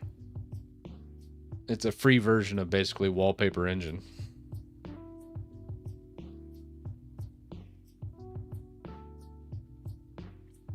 Have you tried Arco Linux? There's a lot of distributions that I don't really care about distributions, to be honest with you. When it comes to Linux distributions, I'm just like, I'll explain that real fast, why I don't care about distributions. Because I think that might confuse new people. Like, distributions is like what everybody always gets hung up on. But if you look, I think there's a wiki, Linux distributions. Looking at this, here's a good chart, I think. Should show it. No, that's just that one. Where's the full distribution tree? This is where everybody gets lost in Linux.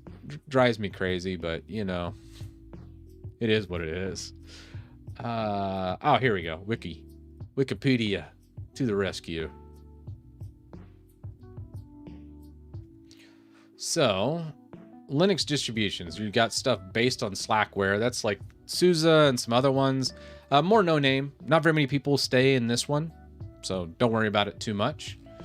No hate to everyone that does that. And then we have Debian Linux, which is probably the biggest one. You see all these different forks of Debian.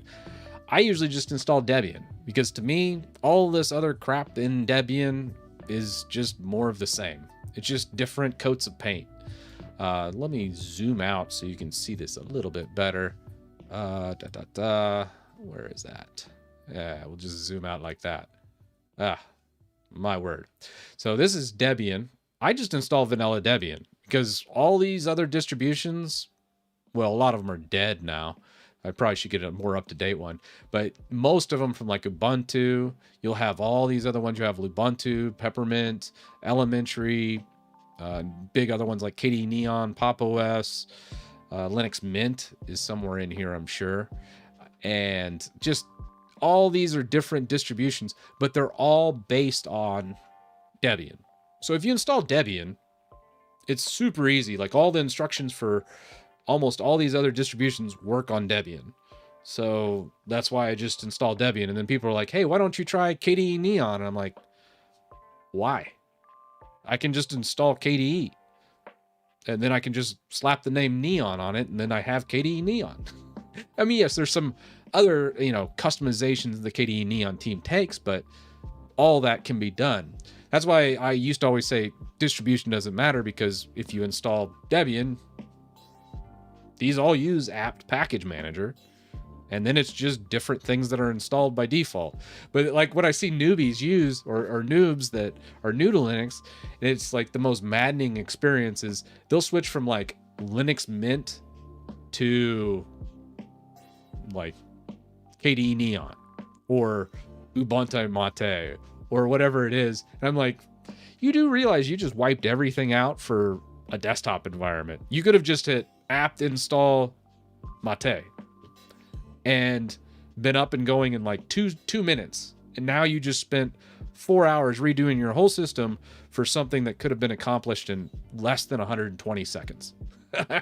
and I see that all the time. So that's probably the most maddening mistake I see noobs make in Linux, is they just get distro hop happy and then they jump all over the place. And I'm like, it's just more of the same. So that's Debian, Ubuntu, all these, most of the distributions fall into here. And then you have Red Hat. This is more enterprise. The biggest distro that people use for a daily driver in here is Fedora, which I do love Fedora. You can use it as a daily driver. It's very good. Big one that I love in this one, that's not even on this chart actually, is Rocky Linux. If you're running like a server and you're running like a web server, Rocky Linux is amazing in the Red Hat realm. Absolutely love it. CentOS used to be that, but the original CentOS developer before Red Hat bought out CentOS, basically, he recreated it with Rocky Linux, which is amazing. Love Rocky Linux. So that's Red Hat for you, or RHEL as it's called, Red Hat Enterprise Linux. And then what we're using today is Arch Linux. A lot of people in chat, hey, have you used Arco? Have you used Manjaro? Have you used fill in the blank, anything in here? You got Artix, you got Arch Labs, you have, oh man, there's just so many, but all these distros to me are the exact same as Arch. Everything can be accomplished from here. Or let's say you go ahead and grab one of these distros because it's a hell of a lot easier to install. And you're like looking at this stream and you're like, I don't want to do that. I don't want to be sitting here in the command line. Well, use one of these. It's essentially the same. Sure, there's little minute details, but at the end of the day, it's the same. You can do the same thing. So that's my rant about Linux distributions. When people ask, hey, what's your favorite distribution? What's this distribution in Linux or this distribution? I'm like, I don't care.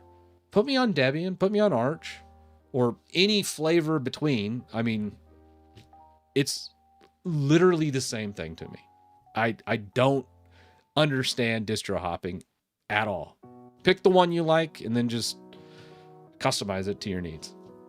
That's probably the most maddening thing I see new users do. And I've done it. That's not a knock against anybody. I've done that. But when I came to this epiphany, I'm like, it's all the same. You install packages a little differently on Arch. That's it. I mean, it's the same thing. Anywho. Moving back. Let's see how our install is doing. Still installing.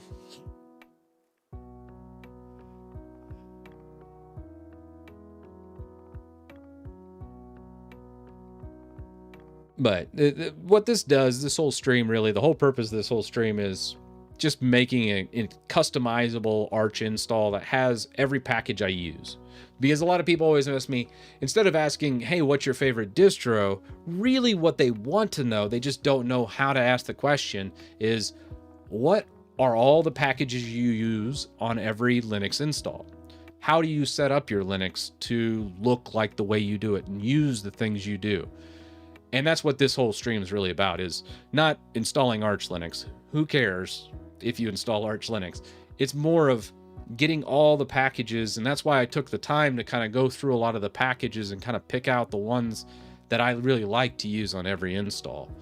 The only difference between like Arch and a Debian distribution is maybe that package changes a little bit, or the name does. Most times not, though. Most times, like if you're installing GIMP, that's just GIMP in every single distribution. And that's kind of what that's all about. Right now it's really buggy. Don't use this script as we're seeing as this installs. Yeah. Let's we can quit out of this.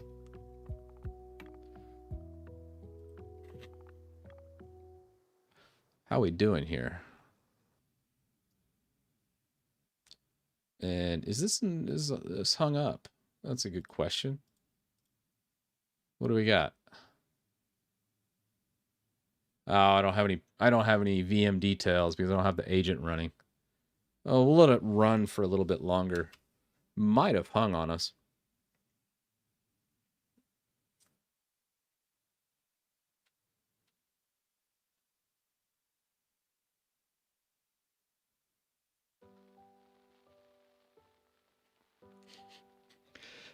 I need to install Arch on my Pine phone. I haven't booted up the Pine phone in a little bit now.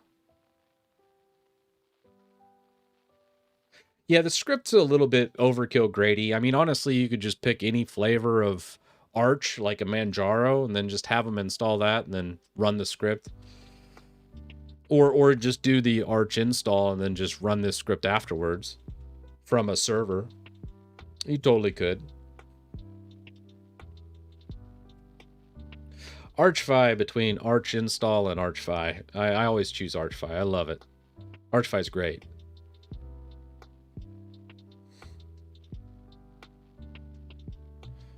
Do you recommend dual booting Cloud Ready OS with Windows 11 or just regular Linux?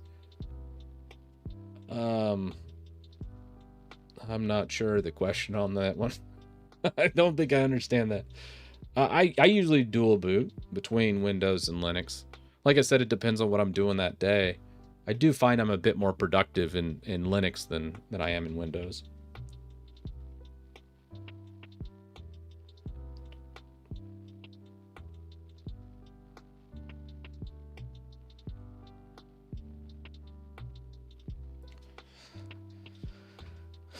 All right, I do not see this going anywhere. Looks like it hung on Kwrite.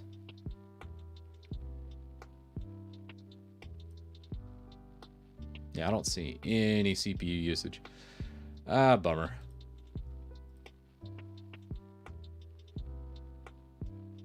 And, you know, on this guy, actually, let's just force off. I think now that we have it mostly installed, we no longer need our CD-ROM.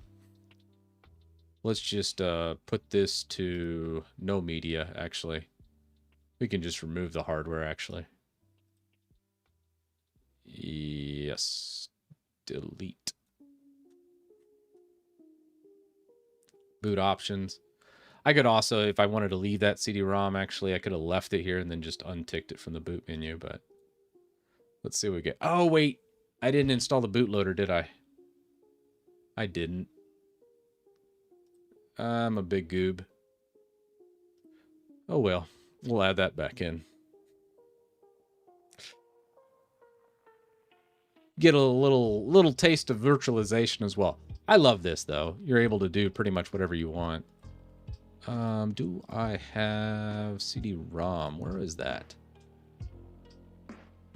I usually am using a bit more powerful of a hypervisor than old QEMU, but where is the CD-ROM at in here?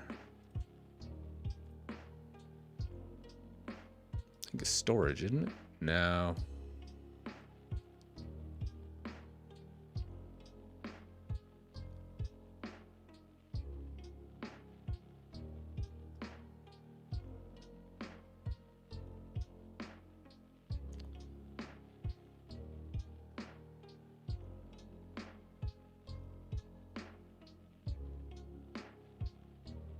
Another cool thing about this too is you can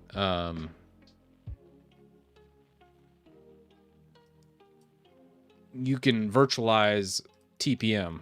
You know how a lot of people are on Windows are like, hey, I need a custom version of TPM, or I need TPM to install Windows 11.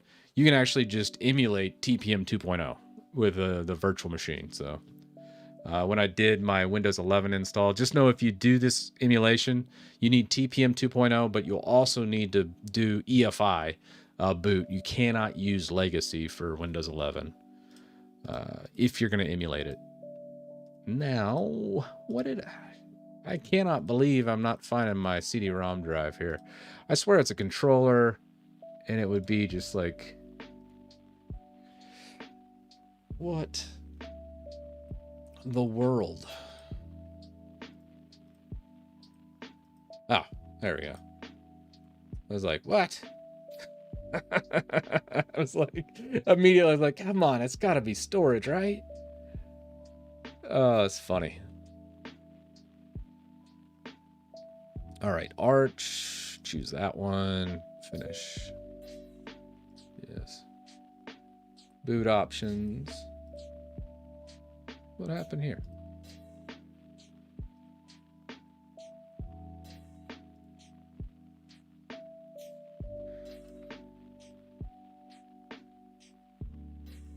Oh, I don't think I installed that. Oops, my bad.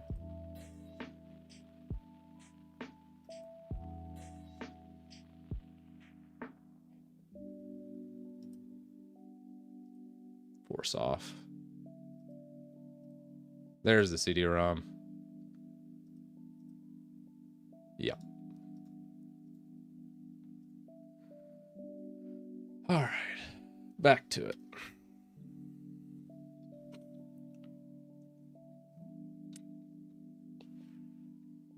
So let's repair this script and get this going again. I know it's a little bit overkill, but again, at the end of the day, I do want an easy to use script for everyone. It just does not seem easy to use based on this stream yet. But the whole point is just kind of troubleshooting it. So let's mount these. VDA 2 to MNT. And I'll also give an image after this as well. I'll put it on the website for anybody that's a member. MNT boot. Arch chroot MNT. All right, Pac-Man SYU. Cool.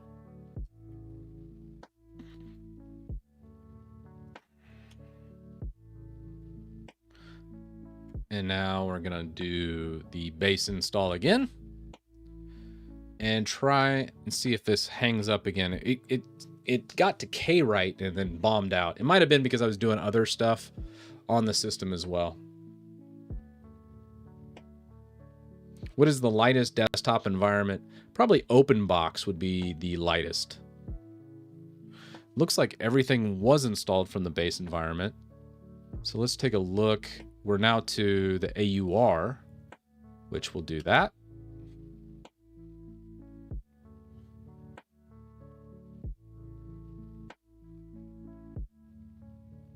Make packages root is not allowed because it's oh. So this is another bug with the script. We need to make the root user for this right here. We need to do a switch user after cloning yay.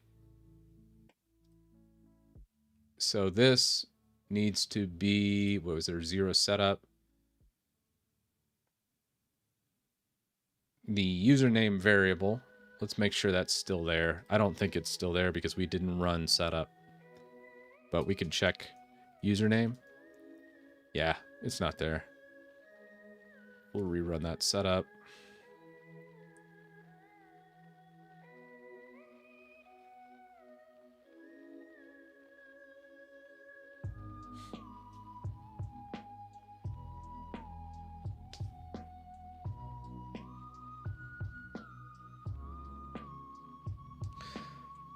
Again, yeah, this, for those that just joined, I got a lot of people asking, hey, what are you doing? This is just trying to set up an easy to use script for someone new coming to Linux to where they could just run one thing and it would basically give them a gaming PC, a Linux gaming PC with all the fixins, all the packages you need, all the packages I use in Linux, all of that. And yeah, it's just very complex a lot of the time setting up these scripts because we need to test them and make sure that we don't have any errors. As we've seen in this stream so far, we've gotten a lot of bug fixes pretty much finished. But it's very important to know that's what's up. Eventually, you would basically just boot an ISO file and then run the script and then it would just have everything good to go. Shenanigans! Thanks for joining, Fanbot. Much appreciated, man.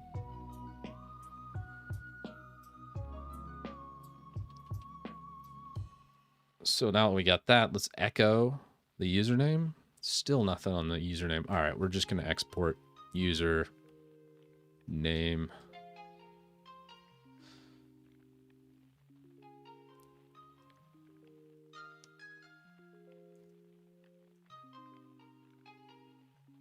I think we just do username equals, let's say, user. So what I want to do here to fix this, let's come over to our workstation.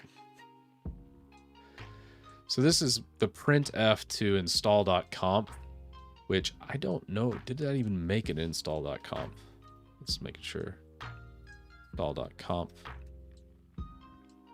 It did, but it's just not reading that. What I want to do as a backup, instead of reading directly from that file, we could also just export those to the system. So what that would look like, and it's pretty easy. We would just export hostname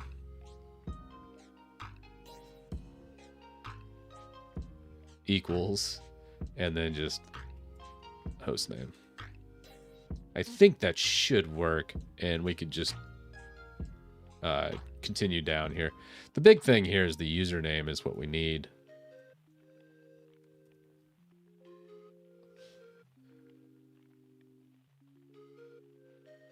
We don't really need the password though.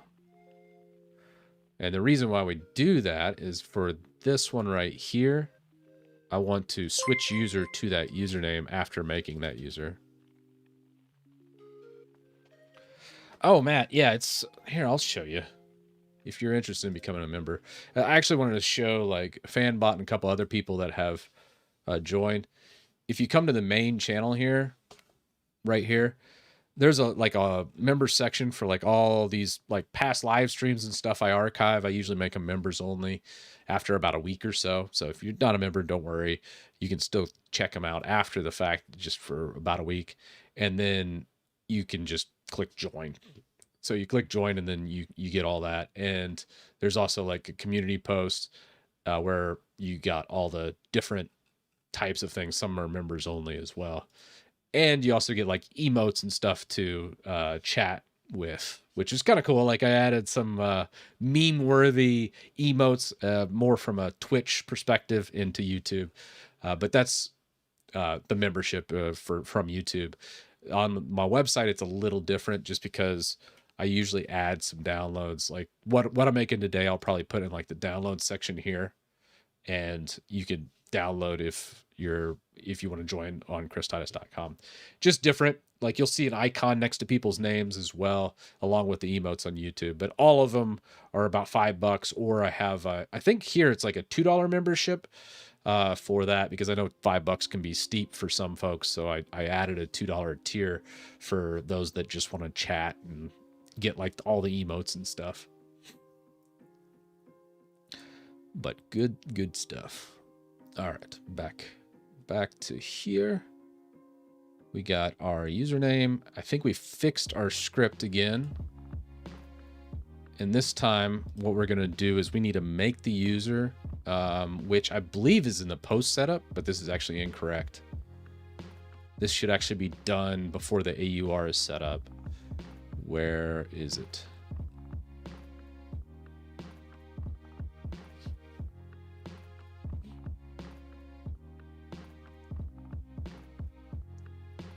Matt, it might also be that if there's no join button, a lot of times it could be the country you're living in. Certain countries can't join YouTube memberships because of something with Google.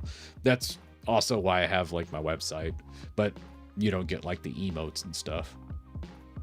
But you do get the downloads, which is kind of cool. All right, where is username? Did it set up the user over here? I don't see a user ad anywhere.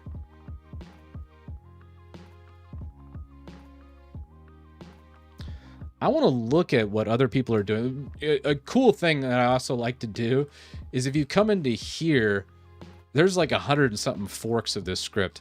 Let's see what other people have done. Computer King 12. Let's see what he's done with the script. I don't think he's really done anything with the script, it looks like. Nah, it was just a straight fork. What about this guy? Johnny Full Effect. No, straight fork. Ooh, who has a lot of commits? Oh, wait, somebody's forked this thing. And, oh, that's me. Somebody's got to fork this and actually worked on it, right? Nope.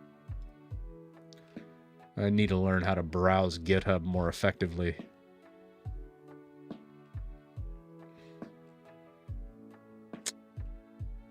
Almost everybody here.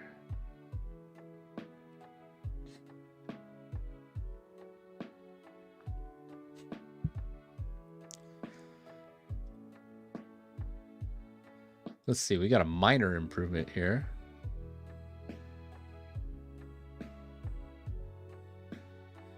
Build yay or not, don't really care about. Let's see, maybe there's some other improvements we could do. Ooh, all right, let's see. Files changed. Yeah. He's like, hey, this broke my stuff. Remove that. He wanted to use curl. Yeah. In the pre-install.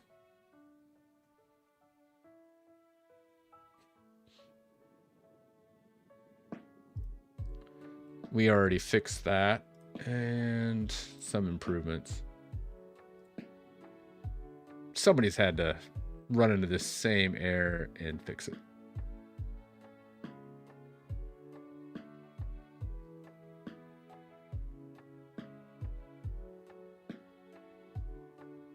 Ooh, I like this.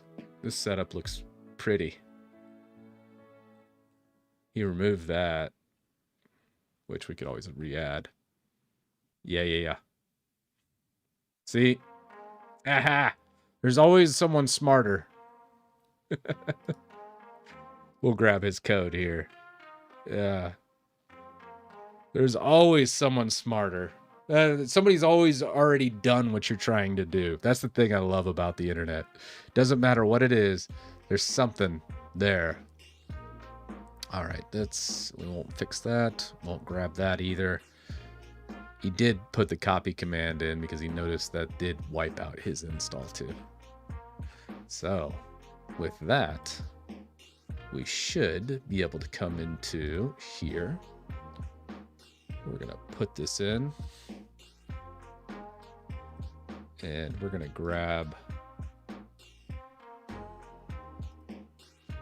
grab this and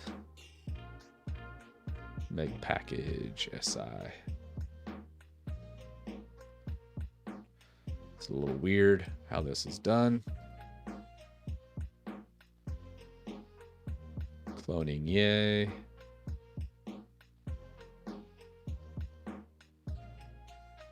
It's a little out of order, isn't it? Now that looks about right. Now, this right here, we should be able to go username and username. Switch user. I don't know why that's there. You don't really need to put that. We'll just, for ease of use, we don't need to delete the user after it's done either. Now, that should do it. Although, I think we can pull in off that .comp file was the original purpose of that. And I don't think I ever grabbed that. And I think we can just do like a sed or grab that comp file and pull that in. Again, I'm no script expert when it comes to a lot of this bash scripts. A lot of times I'm just looking at others' code and then going, okay, I'll grab that.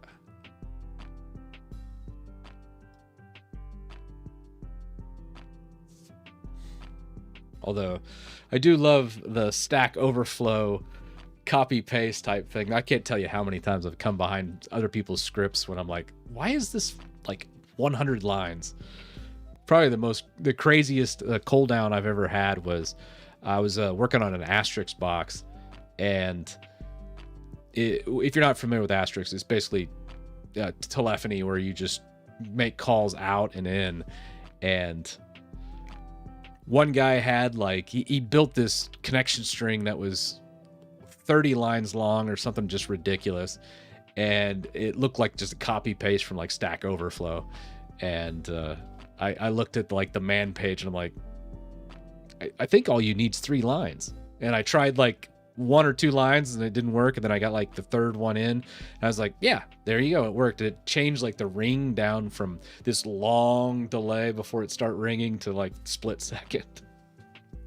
So be careful when copying code. Not all of it's good, but always be looking for a more efficient way of doing things. So this should work with this exported. I do want to change the post setup to pull in that, and I really would like it to pull in this through the .comp file as well. But for now, that should work. Let's go ahead and push this out. Yeah. AUR username.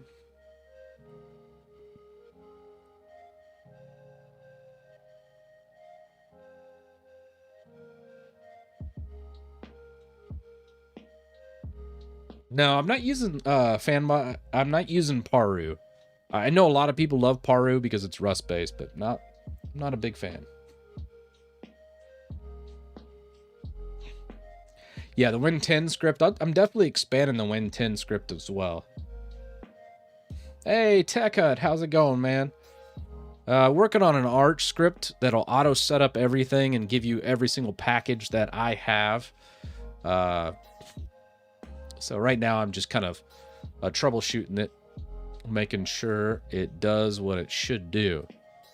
And let me make sure our username is user. So that variable is set. Now we should be able to run our AUR correctly, right? Oh, dirt. I forgot to pull. Let's pull our pull our additions. Now that's what it was doing. Now if we fix that, it should switch us to user. And no, it did not. Users. Let's cat etc. Yeah, sometimes I just cat the password file just to see what all is there. See, we never created the user, so you can't just. So the user did not add. Let's go here. What happened with this? User add -m-g. I think the syntax is wrong. I'm always adding different users. User add Arch Linux. Correct syntax. What is that? Example add user. I think the caps is wrong and the G should be fine. But I kind of want to add one more thing. I think there's one thing we're missing here.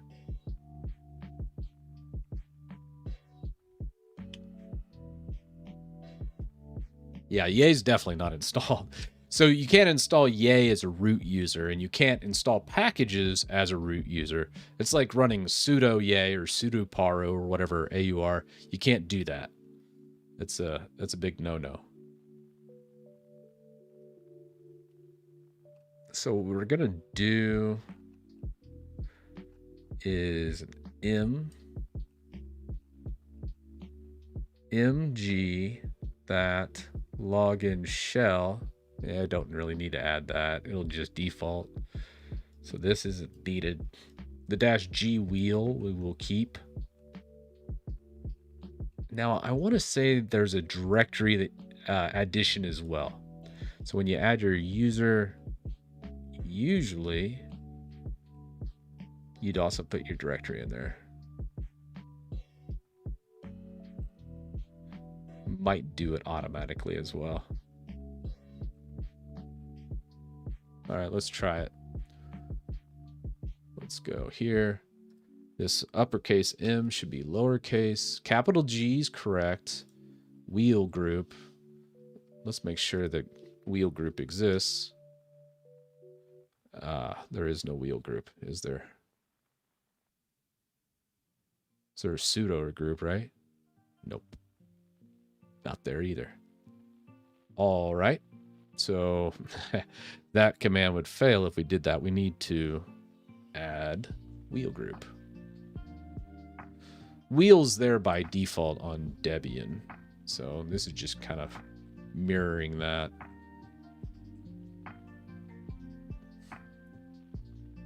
And I believe groups will be right here. What are we going to add for the user group? Just give me the syntax. User add AG wheel. Oh, okay. Brennan has it.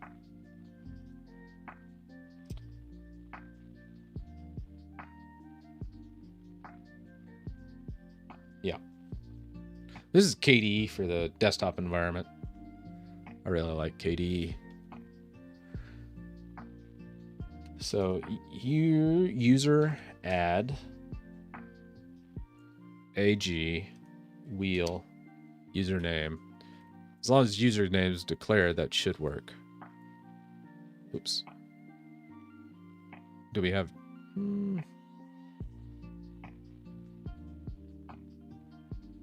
I think you gotta go...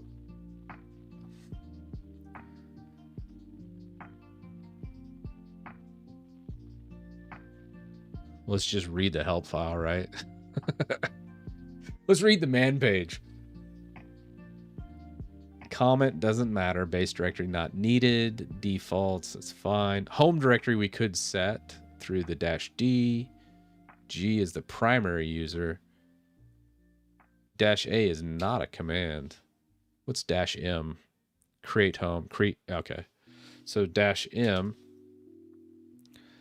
lists supplementary groups, which is fine. We could add -g wheel. M will create the home. Password we will leave blank. We could go ahead and set that password, but we're going to leave it. So that should, if we do a cat of our password file, let's see what that looks like. So now we have the user group in there, and we see the user as UID 1000. Is wheel in there? Let's tape groups. Now it's only going to show me groups for this. But if we go switch user groups. So now we're in the user group and the wheel group. Okay. Cool. So with that, that's the command we use. -m will create the directory, which if you're not familiar, anytime you add a user in Linux, if you do an ls of home, you'll see user directories created. If you name the user Titus, it would have Titus directory. So that is what we need to do. We just messed up the syntax a little bit. So mg wheel username. That right there is exactly what we need. That's what I thought, but always best to double check. So you can see that, commit, push.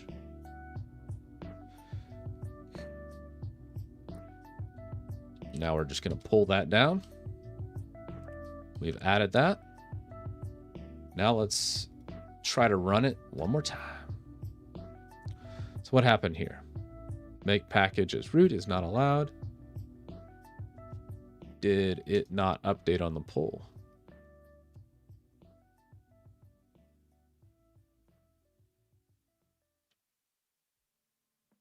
So the if statement was not read.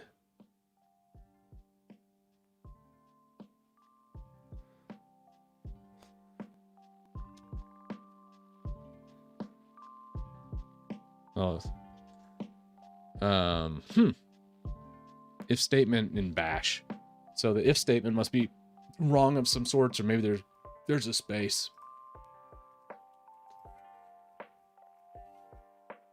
So let's take a look at the if statements. Cloud Guru. What do we got? If blah blah blah. If blank f. What do we got? Syntax.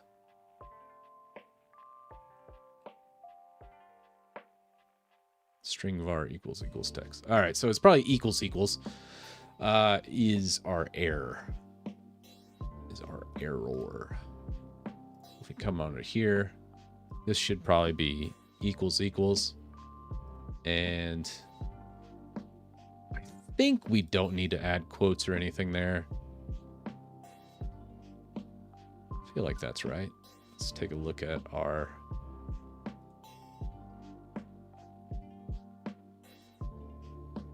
let's push this to work group 3, please. Separate that out.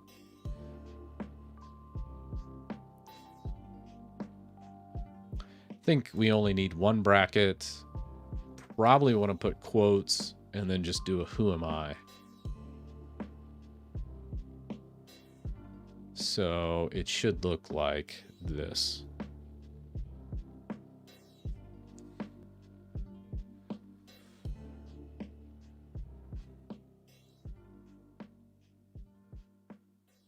That looks good. Now let me look through chat. See if anybody is saying anything.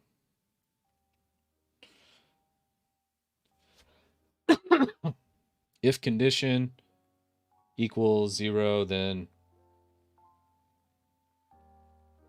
EQ. Thank you. See, I knew chat would know.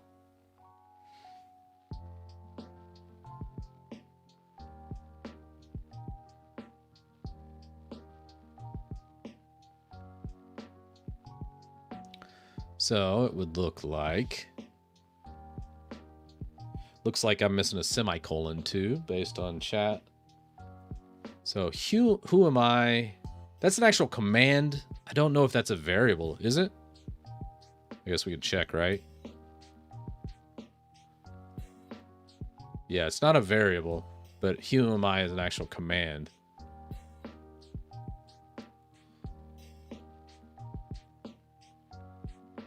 So I think that would be right based on that. Let's see. And we'll do semicolon after. Save. And then let's go ahead, test that out.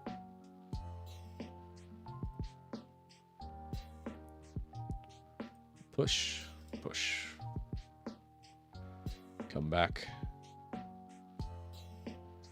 Get pull. Grab our addition. And then let's rerun it. Negative. Who am I? Enter expression expected. Are you sure it's EQ? EQ looks like integer. I think it's equals for the string. Let's just test this on our local box before we go. Let's come over here. So let's just get clone and grab. We'll just grab Archmatic and then grab. Or actually, no, I already have it. Let's come back.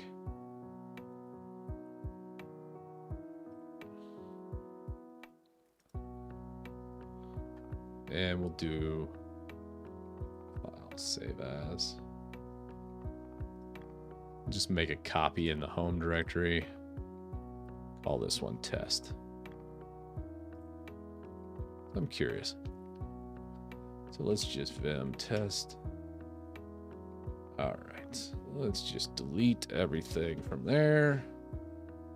Delete. Echo. Nope. And we'll just say, yeah. All right. Insert. And echo is root. Is root.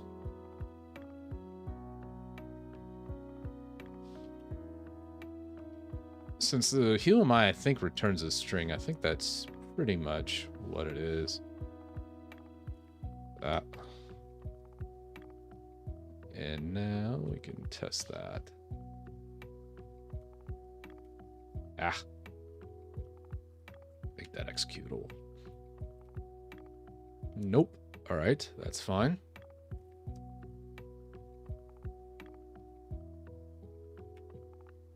Nope. Yeah, that didn't work. Let's go test. Let's see. Hashtag who? Okay. Oh yeah. I got you. Brennan has it. Equal is strings, dash EQ is numbers. See, I knew somebody was scripting. I knew we had some folks that knew bash in here. Just testing you guys. All right, so this is that. Get rid of that. And that should work. There we go. Now we've tested this little script. And now we know exactly what to fix. Vim test. So that's exactly what it should look like. Come back over here. Yep. So we just pull our test one. Copy that. And that should get us going, right? Perfection.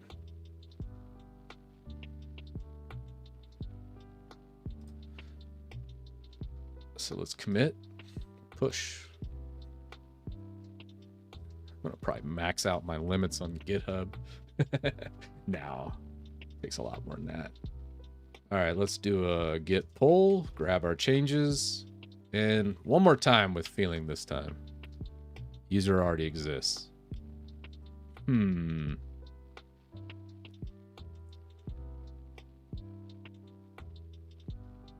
So it did switch our user. The problem is it switched it into a prompt to where now our script is not running. Huh. All right. So switch user is not the way to go there.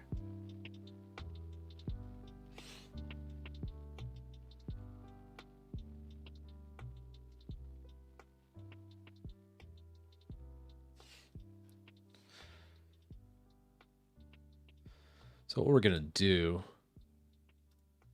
is take a look at our file. So what's happening is it's doing a switch user. It's pushing us into our new user, but then it just gets hung up in the script and it's just not running any of this as the new user. So probably what we want to do is find a way to not switch user using an su command, but run the commands as that user from root. It's like a reverse sudo. Sudo-u instead. Okay.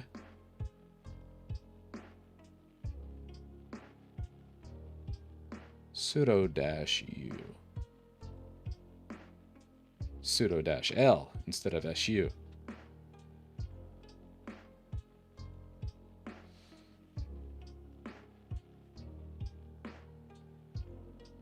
So I've never used either sudo. Let's go back here. So let's say I'm root and I do sudo-l Titus. Okay, sudo-u Titus.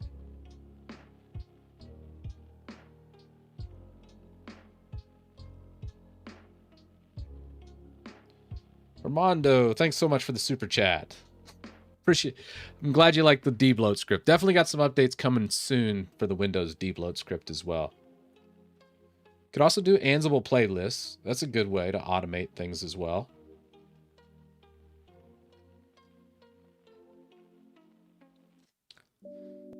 So we launched the script as the user.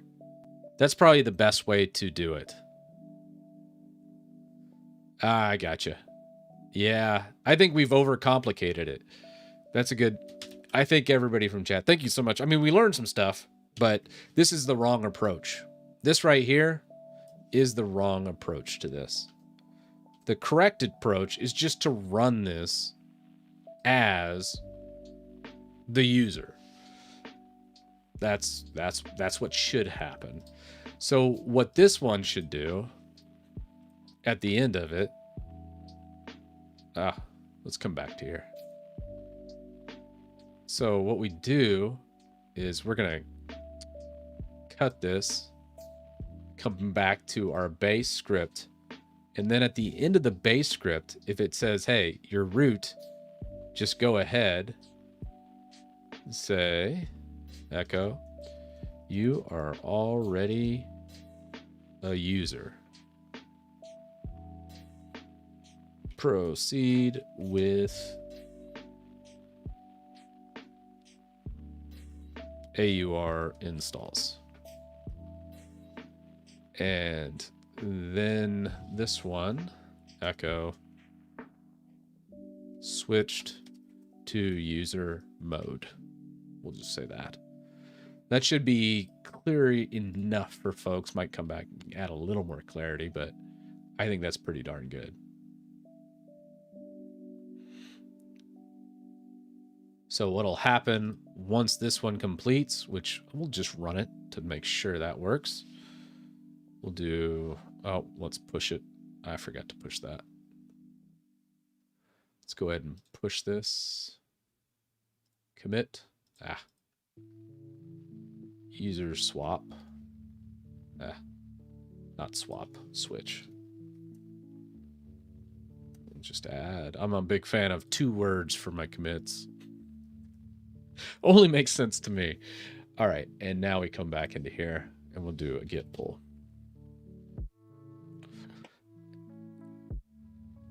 So let's rerun this one. Should all the packages are already installed, so it should skip over and then switch user and say, hey, go ahead and run the other one.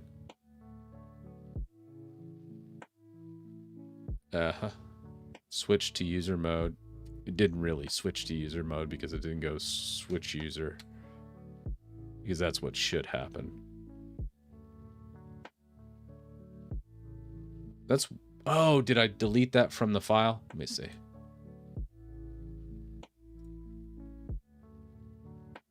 Yeah. We could just switch that over. Like so.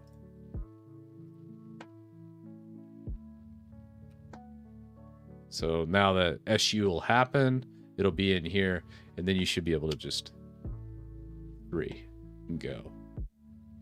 But we've already run this a bunch, and it's already cloned yay, which if we look, that has ramifications. Let's see, RF yay. All right, now let's try that again. So if this is a fresh install, it should just work. You gotta go to the user folder. Okay. My bad. We need to fix that real fast in the script as well. So looking at here, we're not ready to push that change yet. Where's my, my VS Code got closed. Code. Switch user, CD. So I'll switch user to the user and then go CD into there. But I don't know if the CD command will even go through because the SU gets hung up. Oh, that's tricky. That's tricky.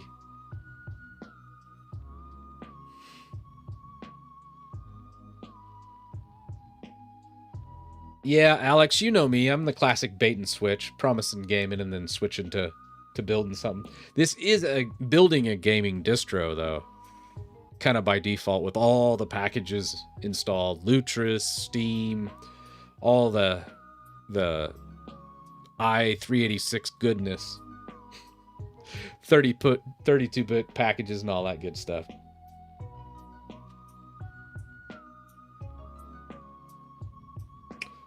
Why not SU dash username?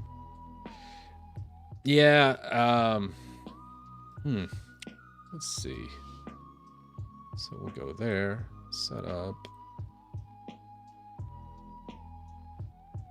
Cloning, yay. This should actually just start with a CD.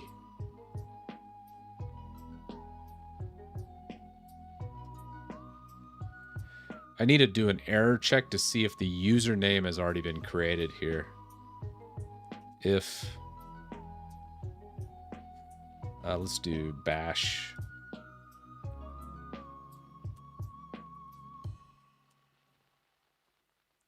Bash script check if directory is created.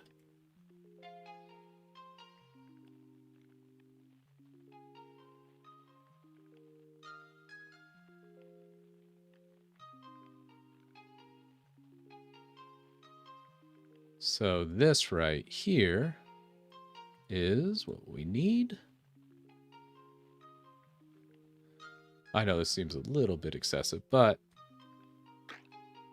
let's go path to directory. This is going to be home. Actually, I think we can just go home. Username. And this actually needs to be a else if. So exclamation space D. Not there. User add.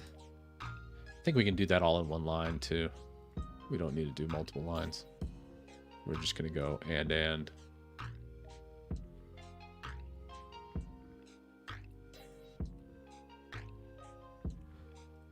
So that should be perfect for the base. Let's try to commit this, and then AUR. We're switching to the home directory, cloning the AUR in that user's home directory, and then making it, and then installing everything as that user. Right? Let me double check with chat, make sure I didn't miss anything. Everyone's like sudo -use, su-, Brennan, you need su. A couple people are like su- username, su- username. There's always, I'm doing it definitely a different way, but yeah, it should be fine.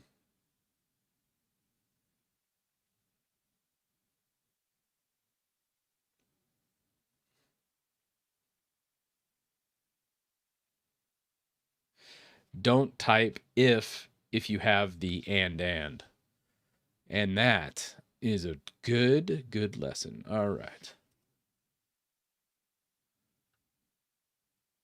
So, pro tip from chat, do not do if. This is just a simple conditional statement. If is not needed, apparently, in Bash. Who knows? I coded, like, just to let people know, like, I'm not a great coder. I did a bunch of C++ in, like, 99. 22 years ago. I've been an infrastructure guy for the last 20 years. I coded very, very little at the very, very start of my career, and then like maybe some like PowerShell scripting and other stuff, but not much coding since. So I understand the top-down coding and a lot of the different things, but when it comes to like Bash scripts and stuff like that, I really didn't mess with them too much. So that's why. But it just goes to show anybody can do this, I think. And let's see.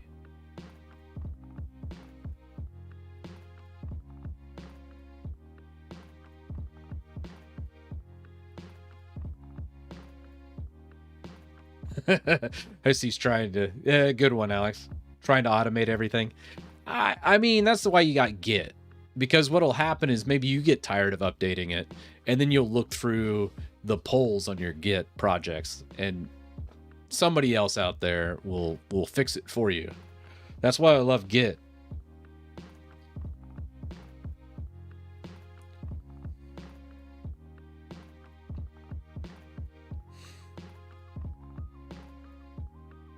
All right, here we go. I think that gets us where we need to be.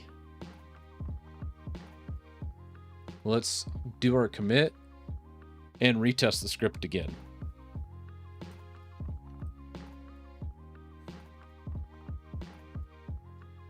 So we're changing this around a bit, Switch user update. Let's push that. And that's pushed. Now we'll just pull it on our VM. Git pull. We're a user. Git pull. All right, so now if we look, we should have the error checking in. We'll run our base one more time. Let's see what happens. We should switch user. And let's see what happens. Perfect. That's exactly what it should be. So now we should run AUR. Perfection. Oh, crap. I forgot to do no confirm. My bad.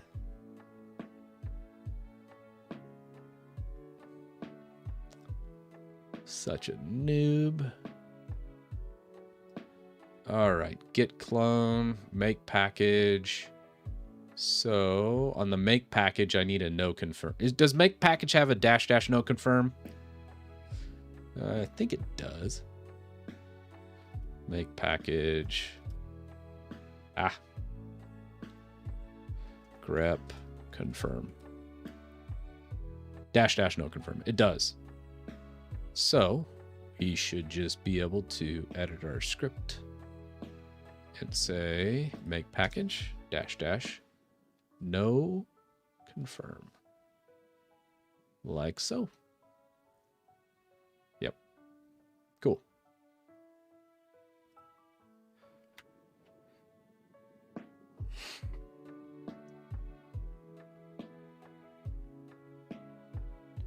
That's pretty cool. I like the tips there, Miguel, with the ampersands and the pipes. Usually ampersands means and then the pipes means or, based on a bunch of other languages that I've familiar with, I should say. I'm not an expert in any of them.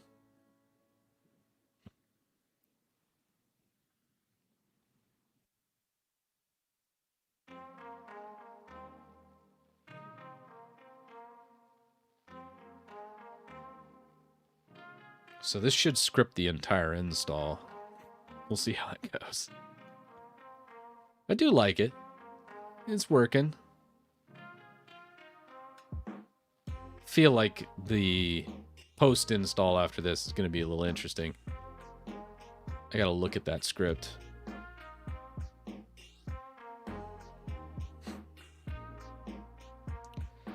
Yeah, this right here is we're creating a script for newbies in Arch. That's kind of what we're doing. So a new person could take the script and just go. And it would just do everything while looking incredibly cool.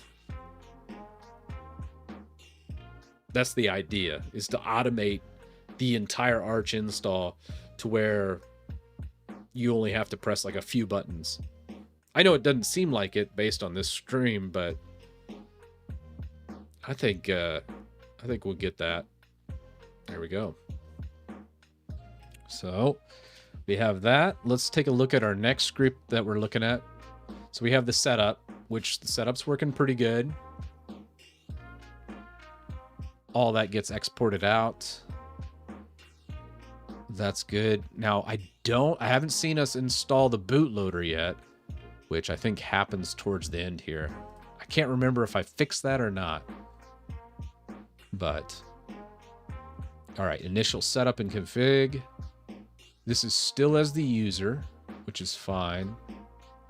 This just does some basic things like disables bell and terminal, because I hate the bell and terminal. It's the, because I'm always backspacing one too many times. It annoys the hell out of chat. Updating bin startx to the correct path. So what I'm doing here is basically bypassing the display manager, so there won't be a login prompt. Because why? Why even bother with a login prompt? LTS kernel's getting configured here. I don't think we installed the Linux LTS kernel.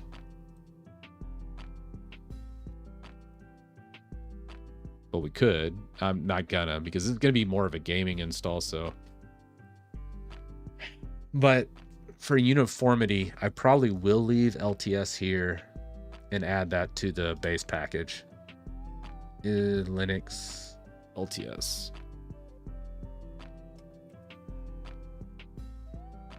Mainly because I want to add LTS just because when something goes wrong or you have a bad kernel, having the LTS kernel there to fall back on is a very nice option. So that's fine. Configure vConsole. That's just setting the console. I did a video on console. It didn't do very well because it's kind of obscure, but it sets console prompt a lot higher. That's almost too high. 32. I want to say I usually do 16. 32 is like for a blind person. Let's change that. Buggy cursor inheritance. That's fine. Probably don't need that. I've probably been patched. File watcher count. That's fine. Disable pulse. I can't remember why I added that. All right. Now enabling login display manager. Bluetooth, cups, and network manager. That's all fine. This modifies anything there, which is good. There is no bootloader install, though. I don't see any spot where I added the bootloader. Well, that's a fail. How did I create an install script without a bootloader install? That had to be during the pre-install, right? Oh, hello. How's it going? Yeah, I'm on the live stream. Oh, what'd you need? Oh. What is it? Oh, you tell me later? Yeah, it was just about the Colorado thing. Oh, okay. The Cabin 16 is available. It's $1,400. Okay. For a week? Well, I did from Sunday to Thursday. We can do longer though. Okay. Oh, yeah, I'll be in here in a minute. Thanks, love. Love you. All right. Sorry. Got distracted.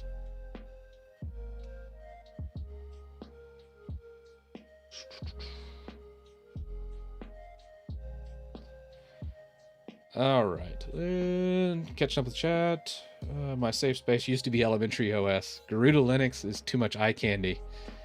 Man, Garuda, I complained for the longest time about Linux distros and them not looking good out of the box and scaring people away. Garuda listened to that, I think, or somebody up there that was just big brain decided, hey, let's make things look awesome. And they did. And Garuda is probably the best looking distribution out of the box. It's gorgeous. I love it.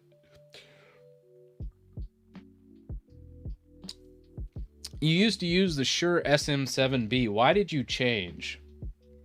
So the Shure SM7B made my voice sound too boomy, and it wasn't natural. It wasn't like I'd listen to myself and I'd be like, I guess it kind of sounds like a radio announcer or something like that. And I just didn't like the way it sounded. It sounded different to me, not authentic. And I switched to a Heil PR40 and then just did a little EQ to make it sound exactly how my voice sounds. Like if you run into me in real life, I'll sound exactly like this. And if you're a broadcaster, you're going for a certain kind of sound. You want that boomy, hey, blah, blah, blah. This is radio, kind of thing. But YouTube is all about being genuine as much as possible. That's what YouTube's all about. My favorite YouTuber of all time is Steve Wallace. He's about as genuine as you get. And he's this guy that does stealth camping in the city in like Canada. And I'm addicted to his stuff. But the thing about YouTube that made it so great is those types of videos of these just really genuine, authentic experiences. I digress, but I'm talking mainly about the sound, and the sound to me didn't sound authentic. And someone that's been with the channel forever, Michael Hathaway, he contacted me through an email. I was like, hey man, he's a sound technician. He's like, hey, you could sound doing this type of setup, and he gave me exactly the type of gear to buy. And I was like, yeah, I'll try the PR40. It was kind of funny because I thought the same thing. And then I think Epos Vox, I don't know if anybody watches him on YouTube, he did a review and just completely hated the PR40 because his voice is like super boomy because he uses like the electro voice, I think, and he also uses a Shure SM7B, but the boominess makes it sound just bleh to me. I don't like it. I like just that rich, clear, just clarity in the voice, and that's what I aim for. Anyways.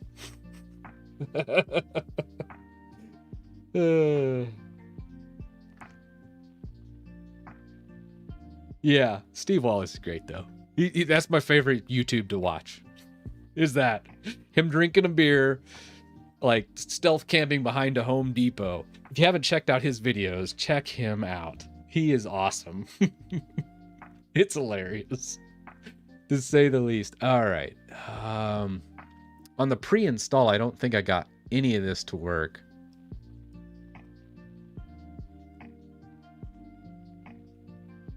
I'm looking through my pre-install and I messed up bad.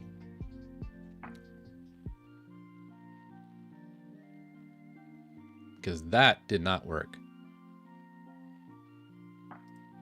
We'll probably rerun all this after I finish, but in the meantime, let's copy this.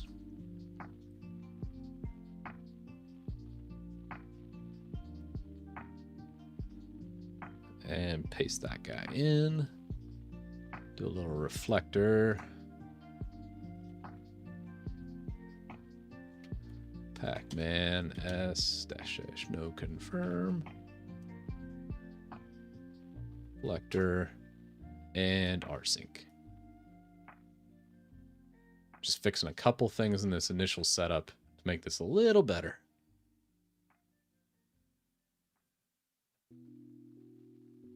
Yeah, I'm using system deboot for this. So this isn't a script you'll run on a dual boot system, mainly because it's going to repartition everything for you. I need to put warnings on this. Armando Garcia, thank you so much for the super chat, man. Hey, my bad, Chris. I forgot a 0 mint to send 20. Oh, thanks, man, from the earlier super chat. And my girlfriend Jenny says hi. Tell her I said hello. By the way, Eskimo Hut is to blame for that on both cases. Love it. Love it, man.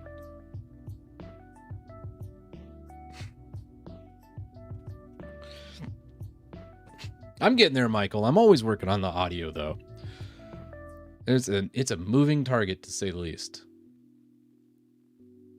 All right, we get that and that. And then on our 0 setup, that looks good as well. This pre-setup or the pre-install, it adds all this. It adds the pack strap, but this failed. I think it might have failed because of this unmount here.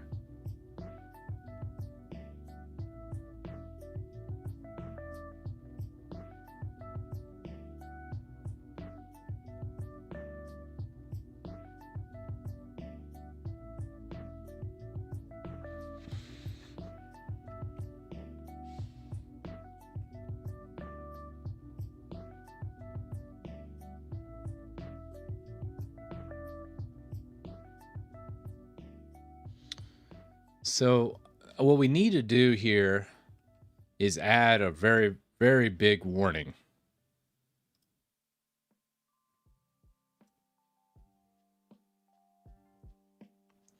So we'll do that. And then we need to probably add another echo.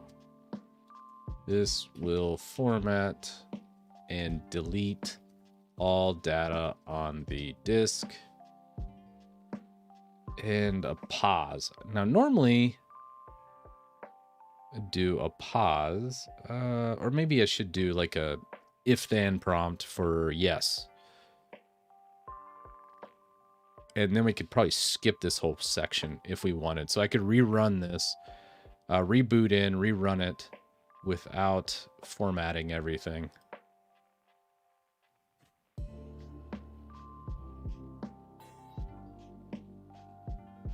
Maybe.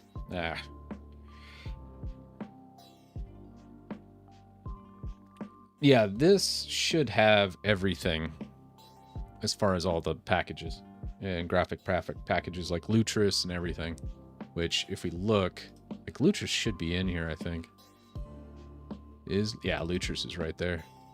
So you have Lutris, should have Steam as well. Yeah, Steam's right there. This pre-install is just a bit wonky, though.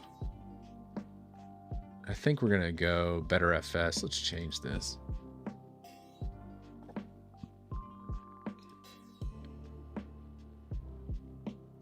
I am changing everything to BetterFS. I'll show you guys why I'm doing BetterFS 2 right after this. Which, let me install Time Shift. Time Shift. Because I want to make it to where when you get this installed, it just works great. Let's go. A Time Shift -bin actually is what we should use.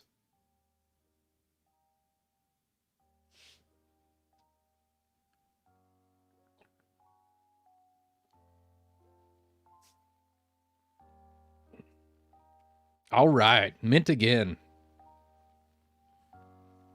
All right, well, let me know if you need any help with that, Michael, as well.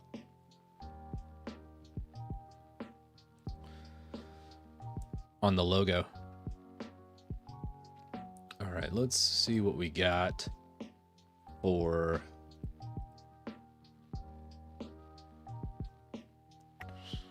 bash if then script. If statements, if blah, blah, blah. Let's do a prompt for that. I think I already have one built in. We're just going to add that. And the pre-install, does it? Yeah, I think that was on the base setup.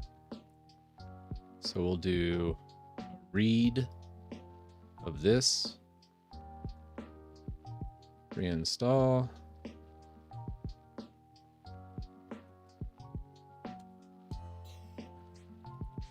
Are you sure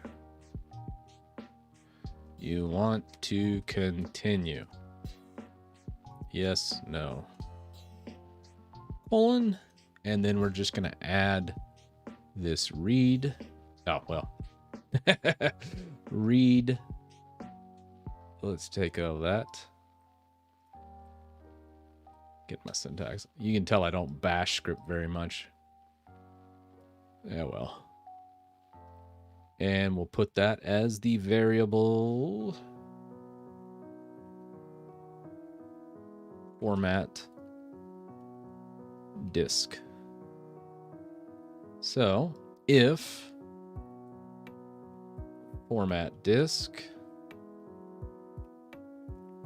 equals yes, then do all these commands. So we'll just grab feed, delete that, and come down to here. Mount, make directory. Okay, that's fine. That should do it. So what we're doing now is just adding some safeguards so people don't just like format their entire drive without knowing by running this script. That would be bad. I don't want to get that hate mail. So we'll check that out. Enter the disk to work on.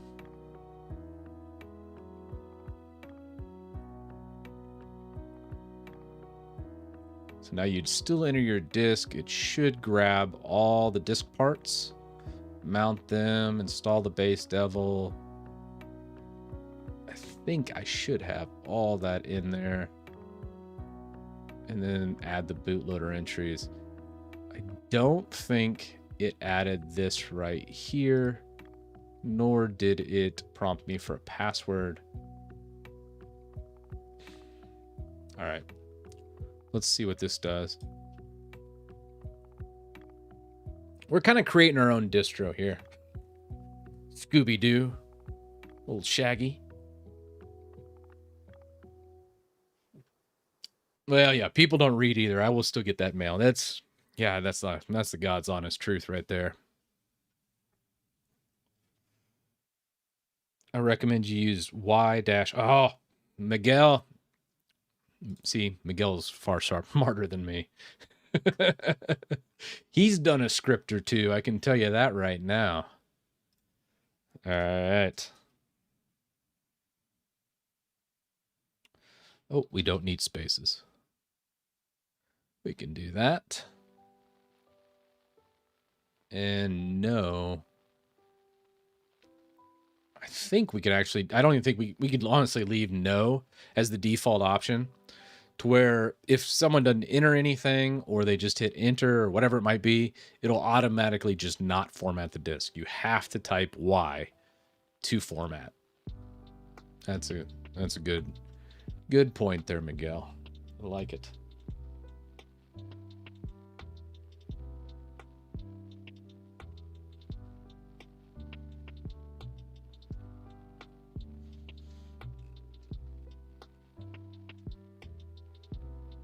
So now I'm going to check to see if we have this entry in our boot dash loader on our VM. So that's what we need to do now. Let's just go ahead and exit. And let's do an ls of boot. Yeah, we don't. I can tell already. All we have is the images. There's nothing there. All right, that's fine. So we do need to rerun this script just to make sure.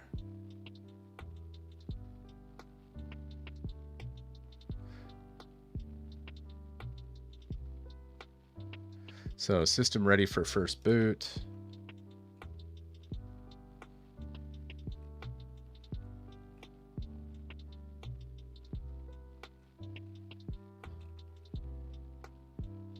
All right. We're working a little backwards here, but I just want to make sure we get the bootloader in and get that done properly. So boot, I probably should name it something different. I don't care. So now we have that in, and we're going to give it a little kick. Oh, umount all reboot. All right, and now we're gonna boot in. Now every time we reboot and it's running off the boot media, everything pretty much goes back to 0. Now obviously we still have all that data and stuff we've worked on, but this whole stream at the end of it, we'll erase it all and then do it all over again. And if I did it right, it should do everything within about like 3 minutes or 4 minutes, however long it takes to download everything. The whole idea is to get it under 5 minutes. And then whenever I see in chat, hey, what's the, we can set the world record for installing Arch with a full desktop environment and everything, is it'll format and do everything we need for our disks. So our device that we need is VDA. So we'll do a pacman sy, synchronize the databases, and a pacman dash srsync and get wget probably. We'll see.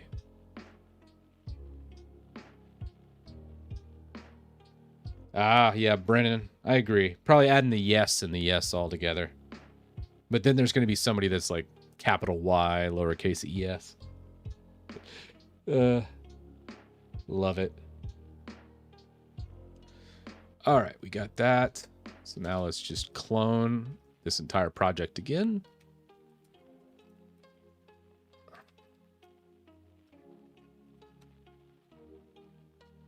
Arch. All right, I'll grab that. And this is the pre-install because we are right there. Let's just grab everything.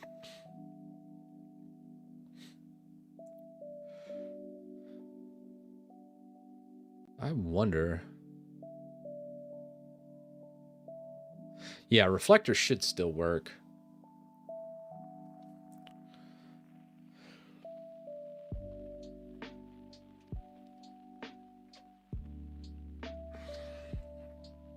Oh, did I miss something? I might have missed the Mount T Better FS. Hope I didn't. Let's see. Oh, I did. Fail. All right, we'll just rerun it after it's done. So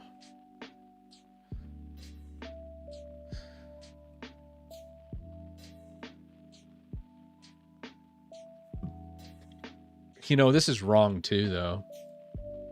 Setting up BetterFS wrong. We need to create a BetterFS sub-volume so that we can do the snapshots and do the atomic swaps when we break our system to pieces, doing like an RMRF or root asterisk, and just like delete everything, right? If we set up BetterFS properly with good labeling and snapshots, that's going to be key to like having a successful distribution. That'll also kind of make it unique. A lot of people, a lot of distributions, they set up BetterFS completely wrong.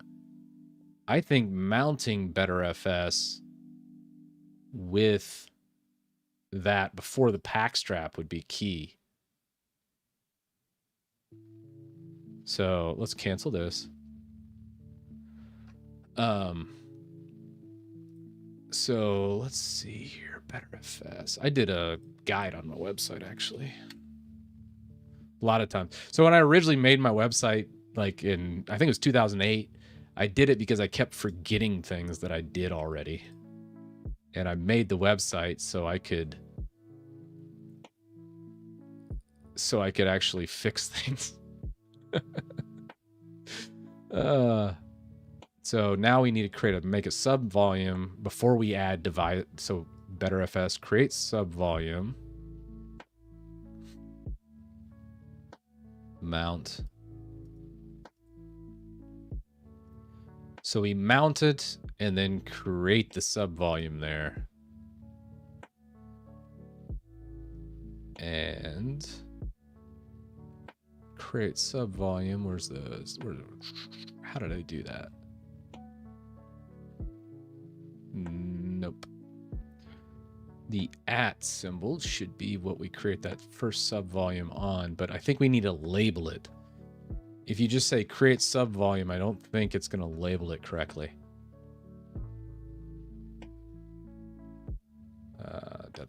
BetterFS sub volume label. File system label rename, blah, blah, blah.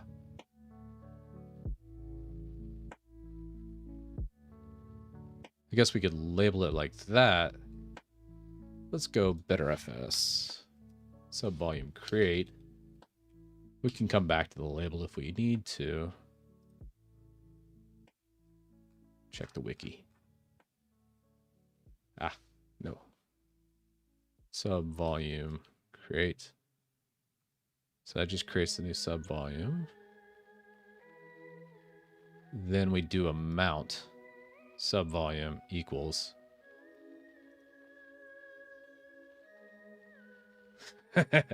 I know this is getting a little kind of crazy, but trust me, it's going to be worth it. So before we do the mount of this, we're going to take that. Sub volume equals @ symbol. The reason why we use the @ symbol is because Timeshift, which is the backup program I'm using, automatically defaults to look for the @ symbol. I don't know why, but it does. So then it does the dev s whatever you put in here, and then mnt, and that should get us there. I think that syntax is good. Yes. Although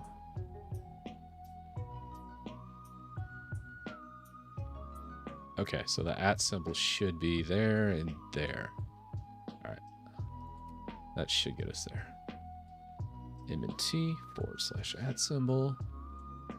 And then when we're creating it right here, we need to put that create sub volume right like this.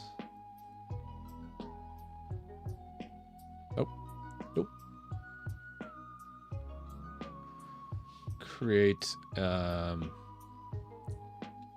T and correct me if I'm wrong. I think I got my syntax wrong. I think I need to update my article there.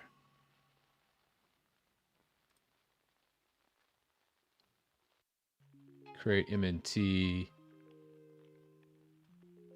So I mount the BetterFS first, Yeah. That'll do it.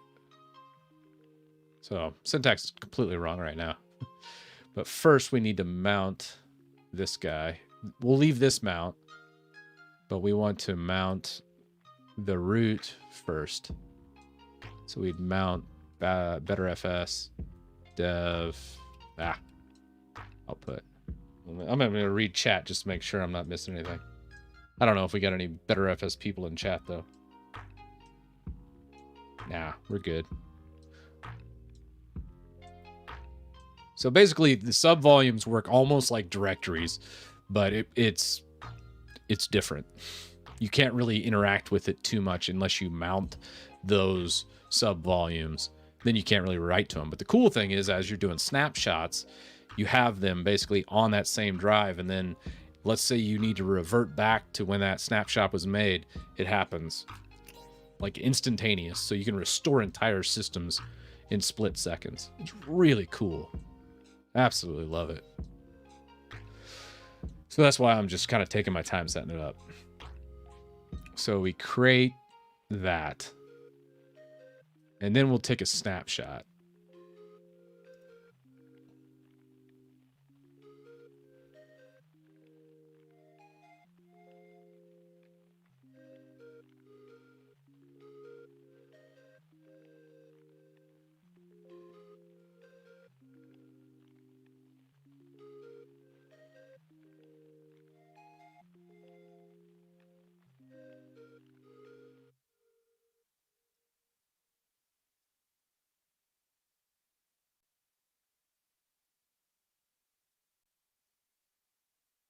And then I think we just do an MNT here. Boom. And then you do the betterfs subvolume create. And then it creates that subvolume in. But I think the subvolume create, we need to label that. I think there's a way to, when you're creating it, that you create the label as well. It doesn't show it in their wiki, though. Let me see if what the betterfs subvolume, what's the, when creating, does it have a little switch for the label? You guys won't have to do this once it's in the script, though. That's the cool part.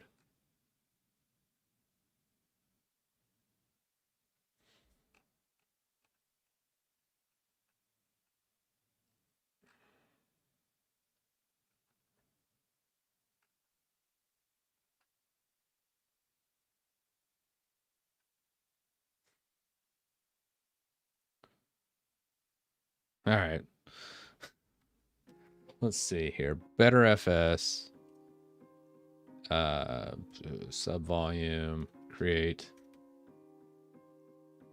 Help. All right. Create a volume. Destination name. Create a volume name in destination. Oh, okay. So it automatically names it whatever. Okay, never mind. I'm overthinking it. Happens to the best of us.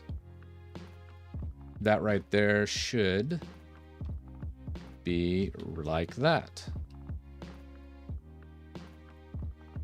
And then that creates the subvolume. Once that subvolume is created, you should be able to do umount mnt. And once that's done, we're good. This make directory probably needs to happen up here, though. Let's just make the directory right up here, just so we don't have to deal with that. All right, bvfat, betterfs, subvolume. So what happens is it makes the betterfs volume, then it creates and mounts that newly betterfs volume, then it creates the subvolume right here after it mounted it, then it unmounts that root.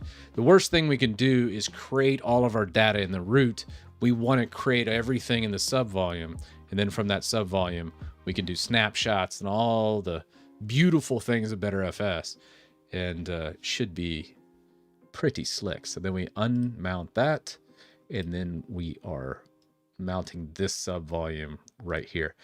Now, I think you can't, this syntax I think is invalid. I think you have to do subvol ID to get this one. So let's, it's going to be interesting. Just going to check chat real fast.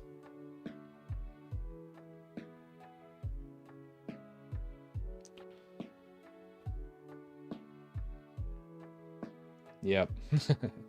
PSY said create. We're making a script that installs a distribution with all the gaming and everything you could possibly ever want in just one go. Yep. PSY did comments back. Must be infuriating watching me stream sometimes. I feel bad for y'all sometimes. But at least I got a big ass monitor now that where I can catch up with all the chat.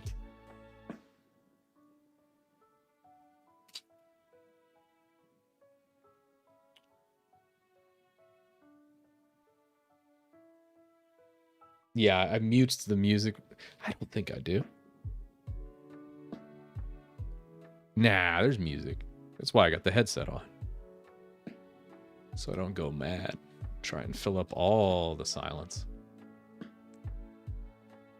All right, let's do a poll. Oh, wait. We need to push those changes, don't we?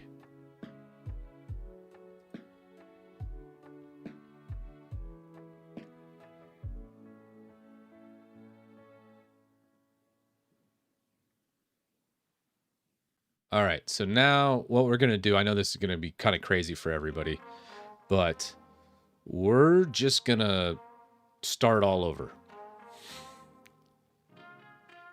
Everybody's like, dude, you've been streaming for 3 hours and you're just going to delete everything? Yep. That is the beauty of this. Now we get to test the script. If the script works right, who cares? We lose a couple minutes here and there, you know? That's the whole point of the script, is to where you don't have to do this for 3 hours. You just run it. So let's look at our blocks. I think we can do what? CG disk dev VDA. And what we're going to do is we're just going to delete everything. Delete. Write that out. So gone. Bye-bye. All right, so if you're just joining the stream now, we just started. Nothing has changed, and all we've done is downloaded Archmatic. So now we just do the pre-install. Oh, we'll launch into Archmagic, and we just do the pre-install. Now it should do everything for us, and Bob's your uncle.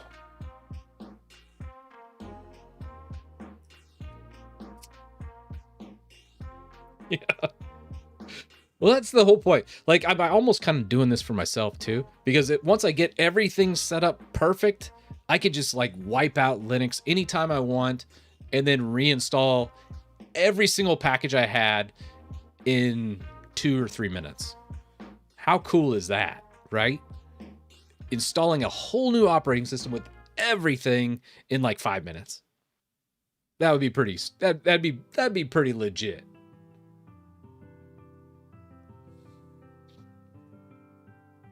But we'll see how we did on our script here. It's a time will tell.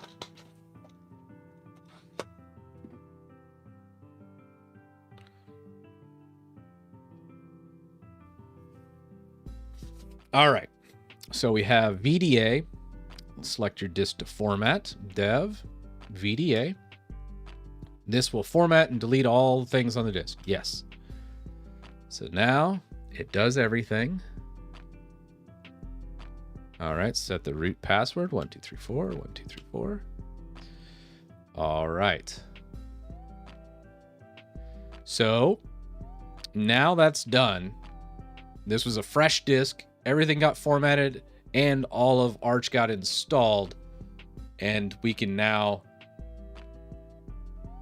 so that literally that 30 seconds, or what was it, what minute maybe, we've installed an entire operating system. So if we uncheck that, hit apply, okay, go back into here, let's reboot. Reboot. Oh, nope. We'll do a force off. And then should take my changes. And crap. Nope, that didn't work. Man, that would have been really cool if it did, though. That would have been great. Oh, what happened? Oh, sad face. Crap. Yeah, man, that would have been slick. Oops. Boot options up. All right, back to it. This time is going to be the time. What did I miss there? It went too fast. I don't think I got what the error was.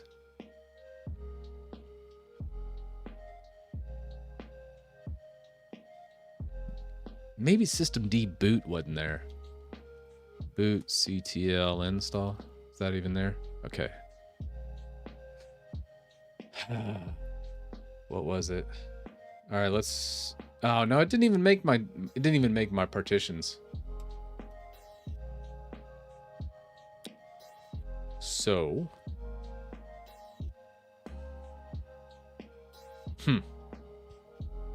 Oh, I think it was my script. I think it was the script portion. I think it skipped the entire partitioning.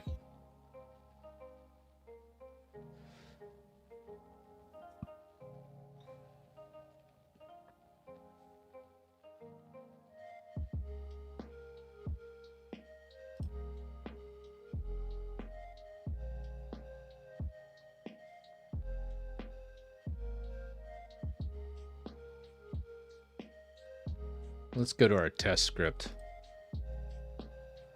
Let's just test this out. I think we got something wrong.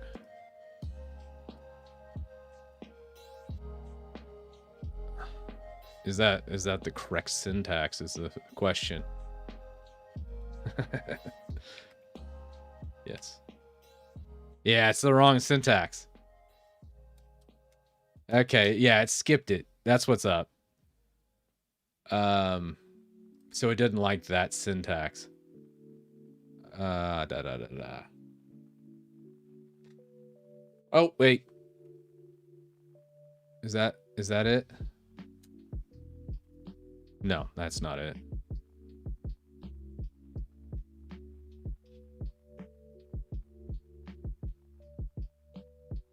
Ah, there we go.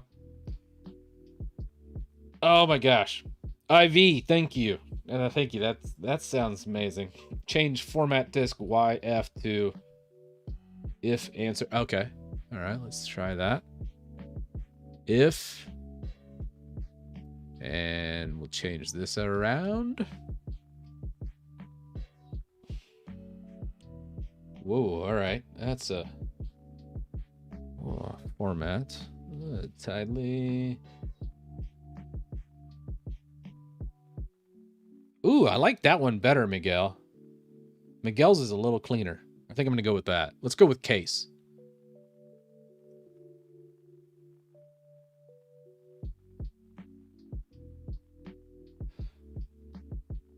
I like that. See, that's the thing I love about programming is everything can be done like a billion different ways. So let's first do our mock-up format here in the test. And we'll just do a case format disk. And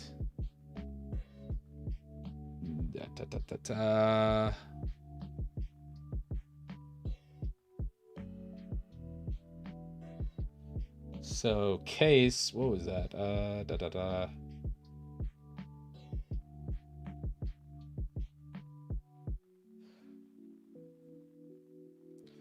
Now, it's been a while since I've done case, but I believe the correct syntax should look something like... Can we use the or command and do something like that? And then echo good. And then echo nope. Something like that. And then I believe it's EAC, like right there. That doesn't seem right. Let me blow that up a little. Wait to the end of my stream to actually increase the formatting, right? What's up, Repo Club? How you doing? Yeah, I'm making my own distro, but it's like an automated distro install. The idea is to just hit go and then just have it do everything for you and have everything exactly how it is, like this.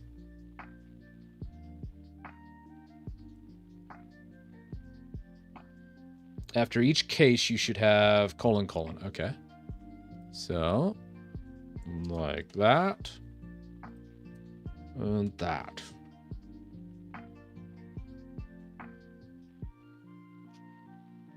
Let's see. So that's just the base syntax. You missed a in after format disk. Ah, case in. Yes. So that each option should end with clock. Perfect. Yes. Yes. Yes. Nope. It's great. Ah, awesome. Okay. Yes. Uh-huh. Yes. Good. Good. Good. All right. Oh, that's cool.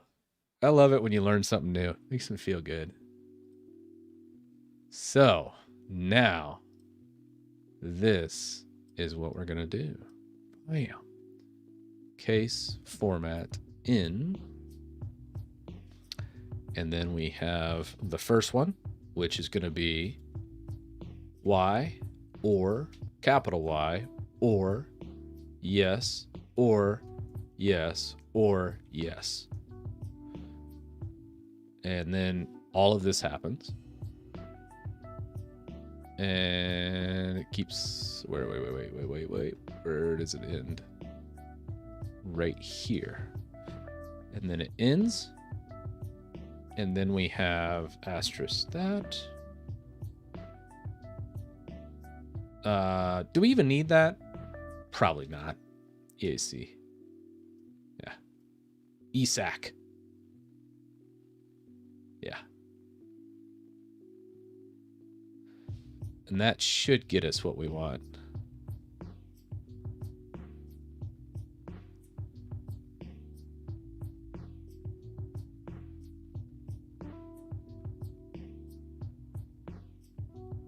Yeah, I love case. I mean, well, at least in bash scripting. I would much prefer case over if then, just because the if then is a little bit funky for bash scripting. Like C++, it's much more cut and dry.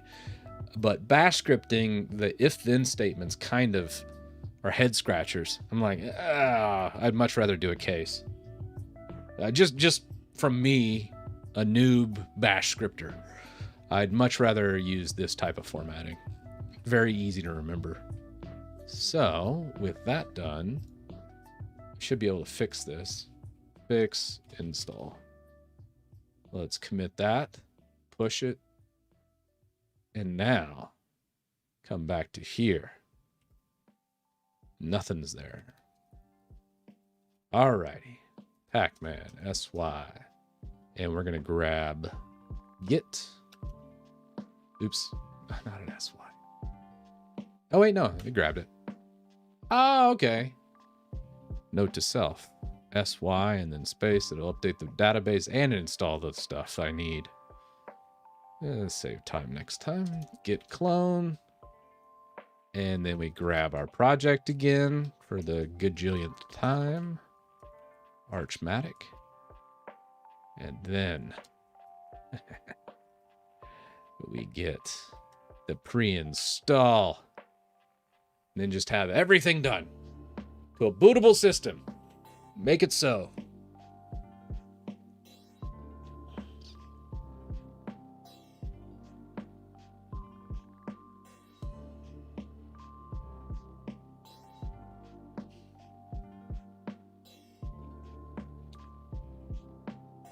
Ansible's really good, Bartek. I love Ansible and playlists. Specifically, like if you're wanting to deploy a bunch of stuff and you don't have, oh man, you don't have practically any like domain controllers or GPOs or something you can push out. Ansible is like a godsend. Symboyet is your uncle. Chris, uncle, may I ask you, I'm not his uncle, but he may ask me if something is this have Zanmod kernel by default. I wish it. Oh, yeah, we can do Zanmod. I'll make an option for Zanmod by default. I get what you're asking. But yes, eventually I want to add options for the kernels at the end where we can do TDK or TKG. Yes, TKG, TDK. No, TKG and Zanmod. I don't think Licorice kernel still a thing. All right, yes. Hot dog, look at that. It's formatting our disk. Come on, baby. Here we go. Installing Arch. I saw a failure in there. Crap. Oh, man. Did it? Oh, I think it messed up, guys.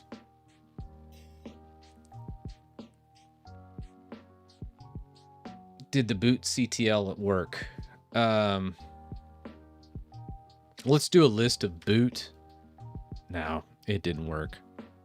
There was a mess up there. Maybe I can pipe this out. Maybe I can just go output to... Can I output this out to a text file and get input at the same time? Hell, let's try it. Output.text. Is that going to give anything to me? I don't think it will. Yeah, I think the output's going to just go there. I think I need to pipe the... there's some other option I need to do. Oh, well. I'll figure it out. Yeah, Liquorix is still kicking. I remember I used that a lot for Debian. Kevin. Oh man, cassettes. I remember using a old pencil and being able to have to rewind the cassettes because you got it messed up. Not fun.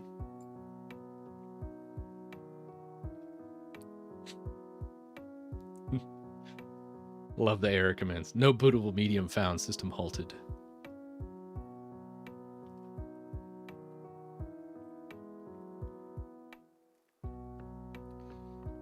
Pipe &2.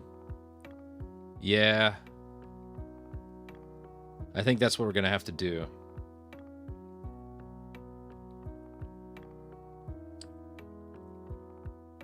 So yeah, let's just cancel this. So I just want to record the output so we can figure out what happens to this installer. But it did create this time around. But I think the mount point, looking at LSBLK, umount boot. So what happened this time around was, it looks like we messed up with, or I messed up, and we, let me just blame that on you guys. It's all chat's fault. But on the pre-install, during the BetterFS mount process, right here, I think we got the mount command wrong. Or I got the mount command wrong. Because this mount T dash output, what was that? What was the exact command? Mount T, betterfs, output, okay. Betterfs, and the output was dev VDA2. That was our betterfs partition, and to mount.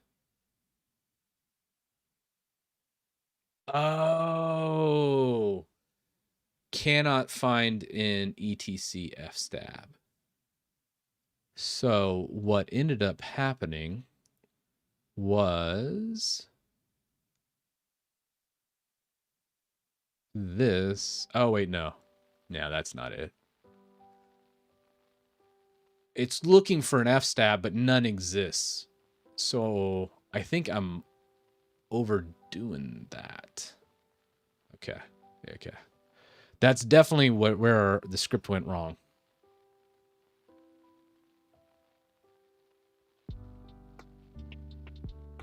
Mount options. Yeah. So I think it should be that. Yeah, we added an option where it didn't need to be an option. Thank you. That is exactly what we needed. So then you mount. Okay. Yeah, that was it. So we messed, or I messed up on that. Let's come back to here, and we need to fix that part of the script. And then that's the pre-install. So that'll mount the betterfs into there, create the sub volume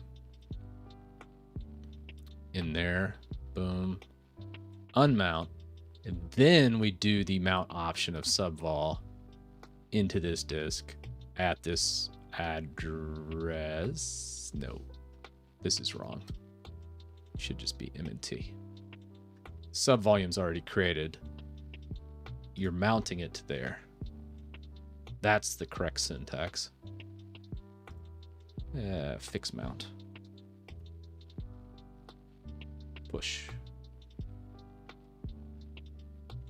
Now, we look. Nothing is mounted, right? No. It's gravy. Git pull. Just to double check, I did push that, yeah. So from here, we should be able to run this again and reinstall. Now,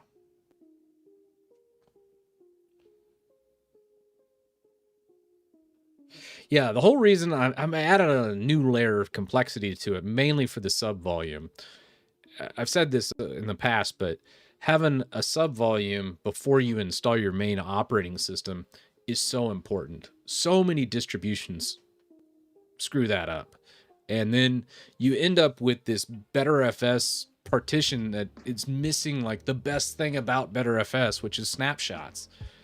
If you're not going to use snapshots on betterfs, don't use betterfs, use ext4.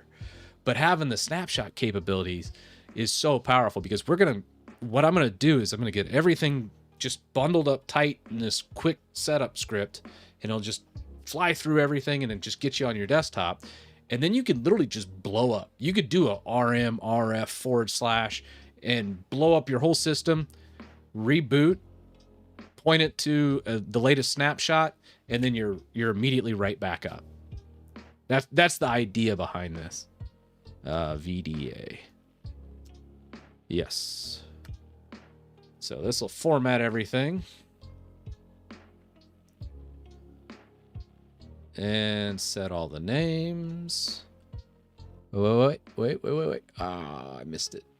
Did that get it? I did. It went too quick.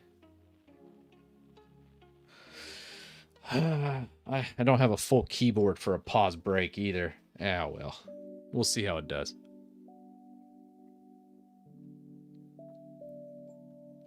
Yes, what I'll do, Moto, is just leave this VOD unlisted for about a week, and then I put it members only and put it to that playlist. So it kind of kicks it out of the general YouTube, but I like to leave it up for at least a week for everybody.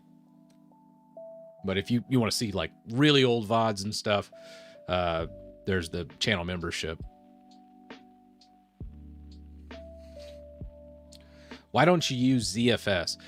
I love ZFS. First off, ZFS is the best file system, hands down, no argument from me. But it's poorly supported in Linux.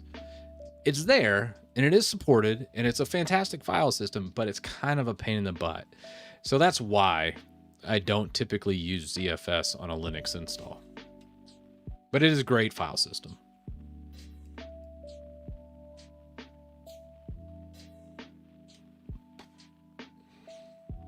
Oh, okay. I never set up virtual disk to SDA. Makes sense, though. Let's see if we get our install. Come on, install the bootloader. That'd be awesome. Oh, that looks like a bootloader. But I did see an error. Yeesh. I don't know about all that. That doesn't look like we have... yeah. It doesn't give me the warm and fluffy inside. Yeah, there's no boot entries. We need boot entries to boot. It's kind of hard to boot with no boot entries. Let's, where are we missing the boot entries? This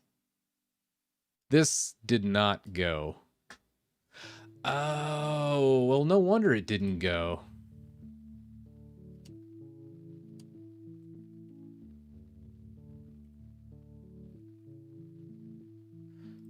It can't create a file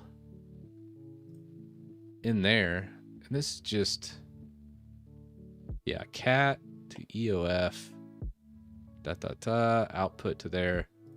So it needs that if that directory doesn't exist, which I did that in one of these scripts. What was it? I think here. Is this where I did already have that? Yes, right here. Let's add a little error check for this guy. Boot. Entries. And what we're doing is we're just error checking, because what's happening on there is there's no directory to output this file to, and that would make things just simply not work. But for the sake of this kit, let's just shoot this to our second work group. Come back, kind of push that over, right? Let's push that over. Explorer. All right. Come on, view. Where did it have? Editor layout. Where is Explorer? Hide Explorer. Whatever. It's good enough. What I'm going to do now is just kind of force this through just to emulate once this is fixed, because I don't want to rerun this. Format my virtual disk for the gajillionth time. Let's just add vim boot loader entries arch.com. And then title arch Linux VM Linux.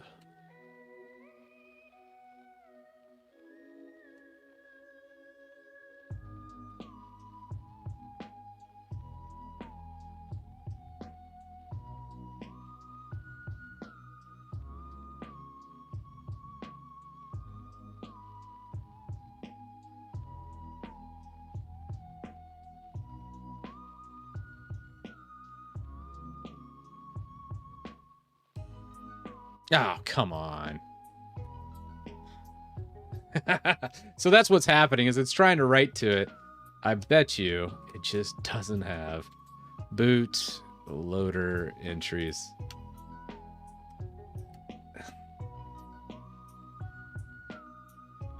Yeah, that's what's happening. That's what's going on here, guys. All right, look, just because I want to see this work, let's do title. Not Titus. Title Arch Linux VM Linux.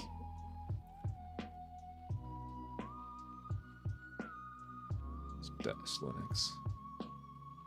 Init RD. Init image. Options. Root equals the VDA1. Rewrite.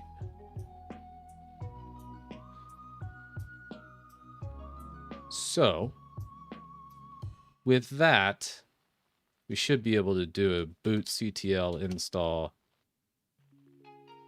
dev VDA1, right? Or is it just dev?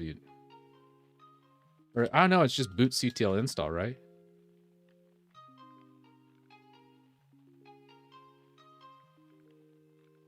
Yeah. So,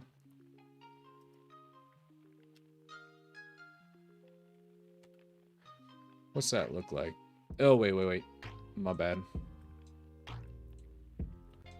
Let's untick this, apply, and then play. Yeah. Is it dinner time? No, I just wanted to see you. Oh, okay. If you're busy, Yeah, I'll be in a minute, bud. 1 more minute. Yeah, I've already gone to the bathroom once, but I do have a large bladder. So, boot CTL is not the problem here. Yeah, crap. Apply.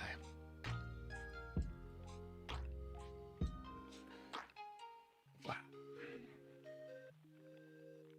Getting very good at this entry level portion. But once we get this script going, man, how cool will that be? I'm telling you, it's going to happen. Just might take a couple days. I'll probably live stream tomorrow and do the same thing. Get it going perfect. I'm determined. SY get. All right.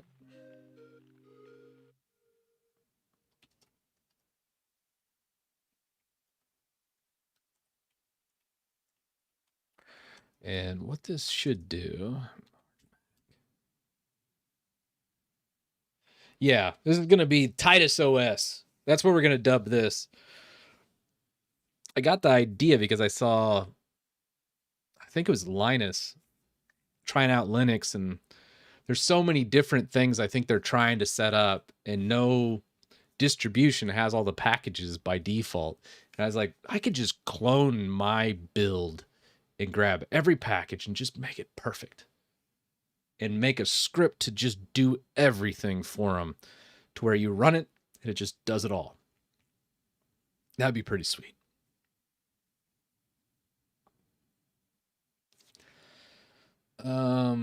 But it's not without challenges.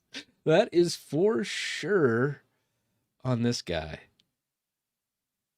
So I need to figure out a way to output my script on TTY. That's one challenge here, just for troubleshooting. Or log. How do you fully log it? Generally, I put something to the following at the beginning of every script, especially if I run it as a daemon. So that's it. We'll do that. Saves file descriptors and restored and redirection. Is it dinner time? Yep. Okay, I'll be right in. So what I'll do is I'm going to add an error check, trap it, and then output it to log out. I'll put log.txt.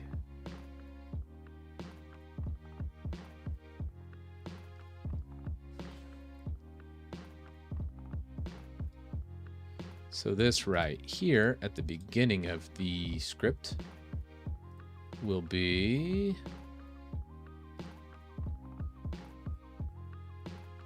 put that right up here.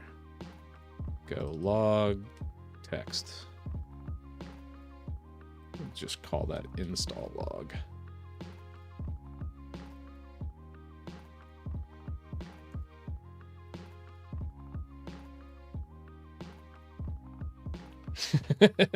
Titus OS fits on 85 thumb drives.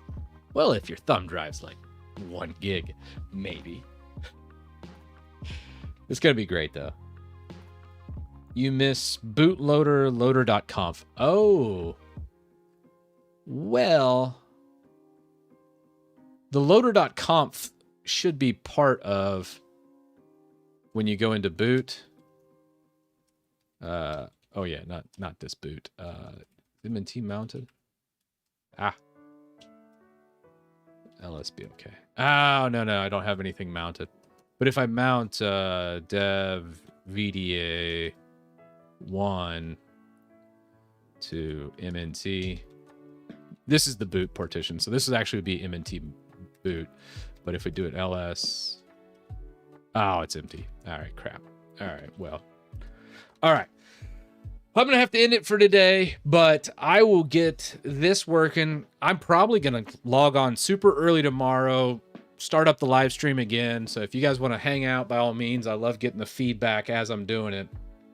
And then just kind of see me building this distro out.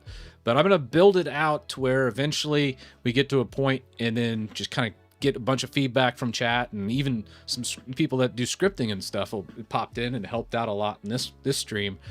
I'll do another one tomorrow and then get this kind of to a point because I really want to focus on it. We'll see if I don't even think I'll get a video out this week, but if not, I do want to get this one click button script down. I think it would be pretty sweet, as just imagine how powerful all that would be, because then people could take that and then make their own scripts to do everything they want. I think it'd be super powerful. So I'm going to end it for this week. I appreciate everybody coming out. Much appreciated for all the help and feedback. It means the world. And it's just fun. Titus OS should be Debian. Well, the thing is, Michael, is we're going to be doing this in Debian as well. So we're going to have the Arch flavor. We're going to have the Debian flavor, because they both function a bit different. And I love both of them for what they are. So it depends on the person. Some people want the bleeding edge. Some people just want it to work all the time. And, I think you can have, why not do both? We can do Arch this week, and then next week we'll do Debian and build out our own distros and have all the scripts and everything on GitHub so anybody can take this and make their own deal with it. I think that's pretty awesome. So, all right, guys, take it easy. See y'all tomorrow. If you want to jump on, I'll probably be streaming most of the day. I jumped on really late today. Didn't get a whole lot done, but I feel like we made a lot of good progress on this script to where at the end of it all, I want it to be a beginner can take it, run it, and feel like a genius. That's what I want. I want to make the end user run it and go, I'm awesome. And that's what I want. And I think once they understand everything that goes into it, it'll really be inspiring for them. And then they'll also have every package that they want for gaming and all that jazz, all that good stuff you do on Linux. And yeah. So with that, guys, cheers. Heading off to dinner. Have a good one, and I'll see y'all tomorrow. What would I do with my Stream Deck? There it is. Got my macros set up now. Once I find the in stream button. Yeah, there it is. All right. Take it easy. Love y'all.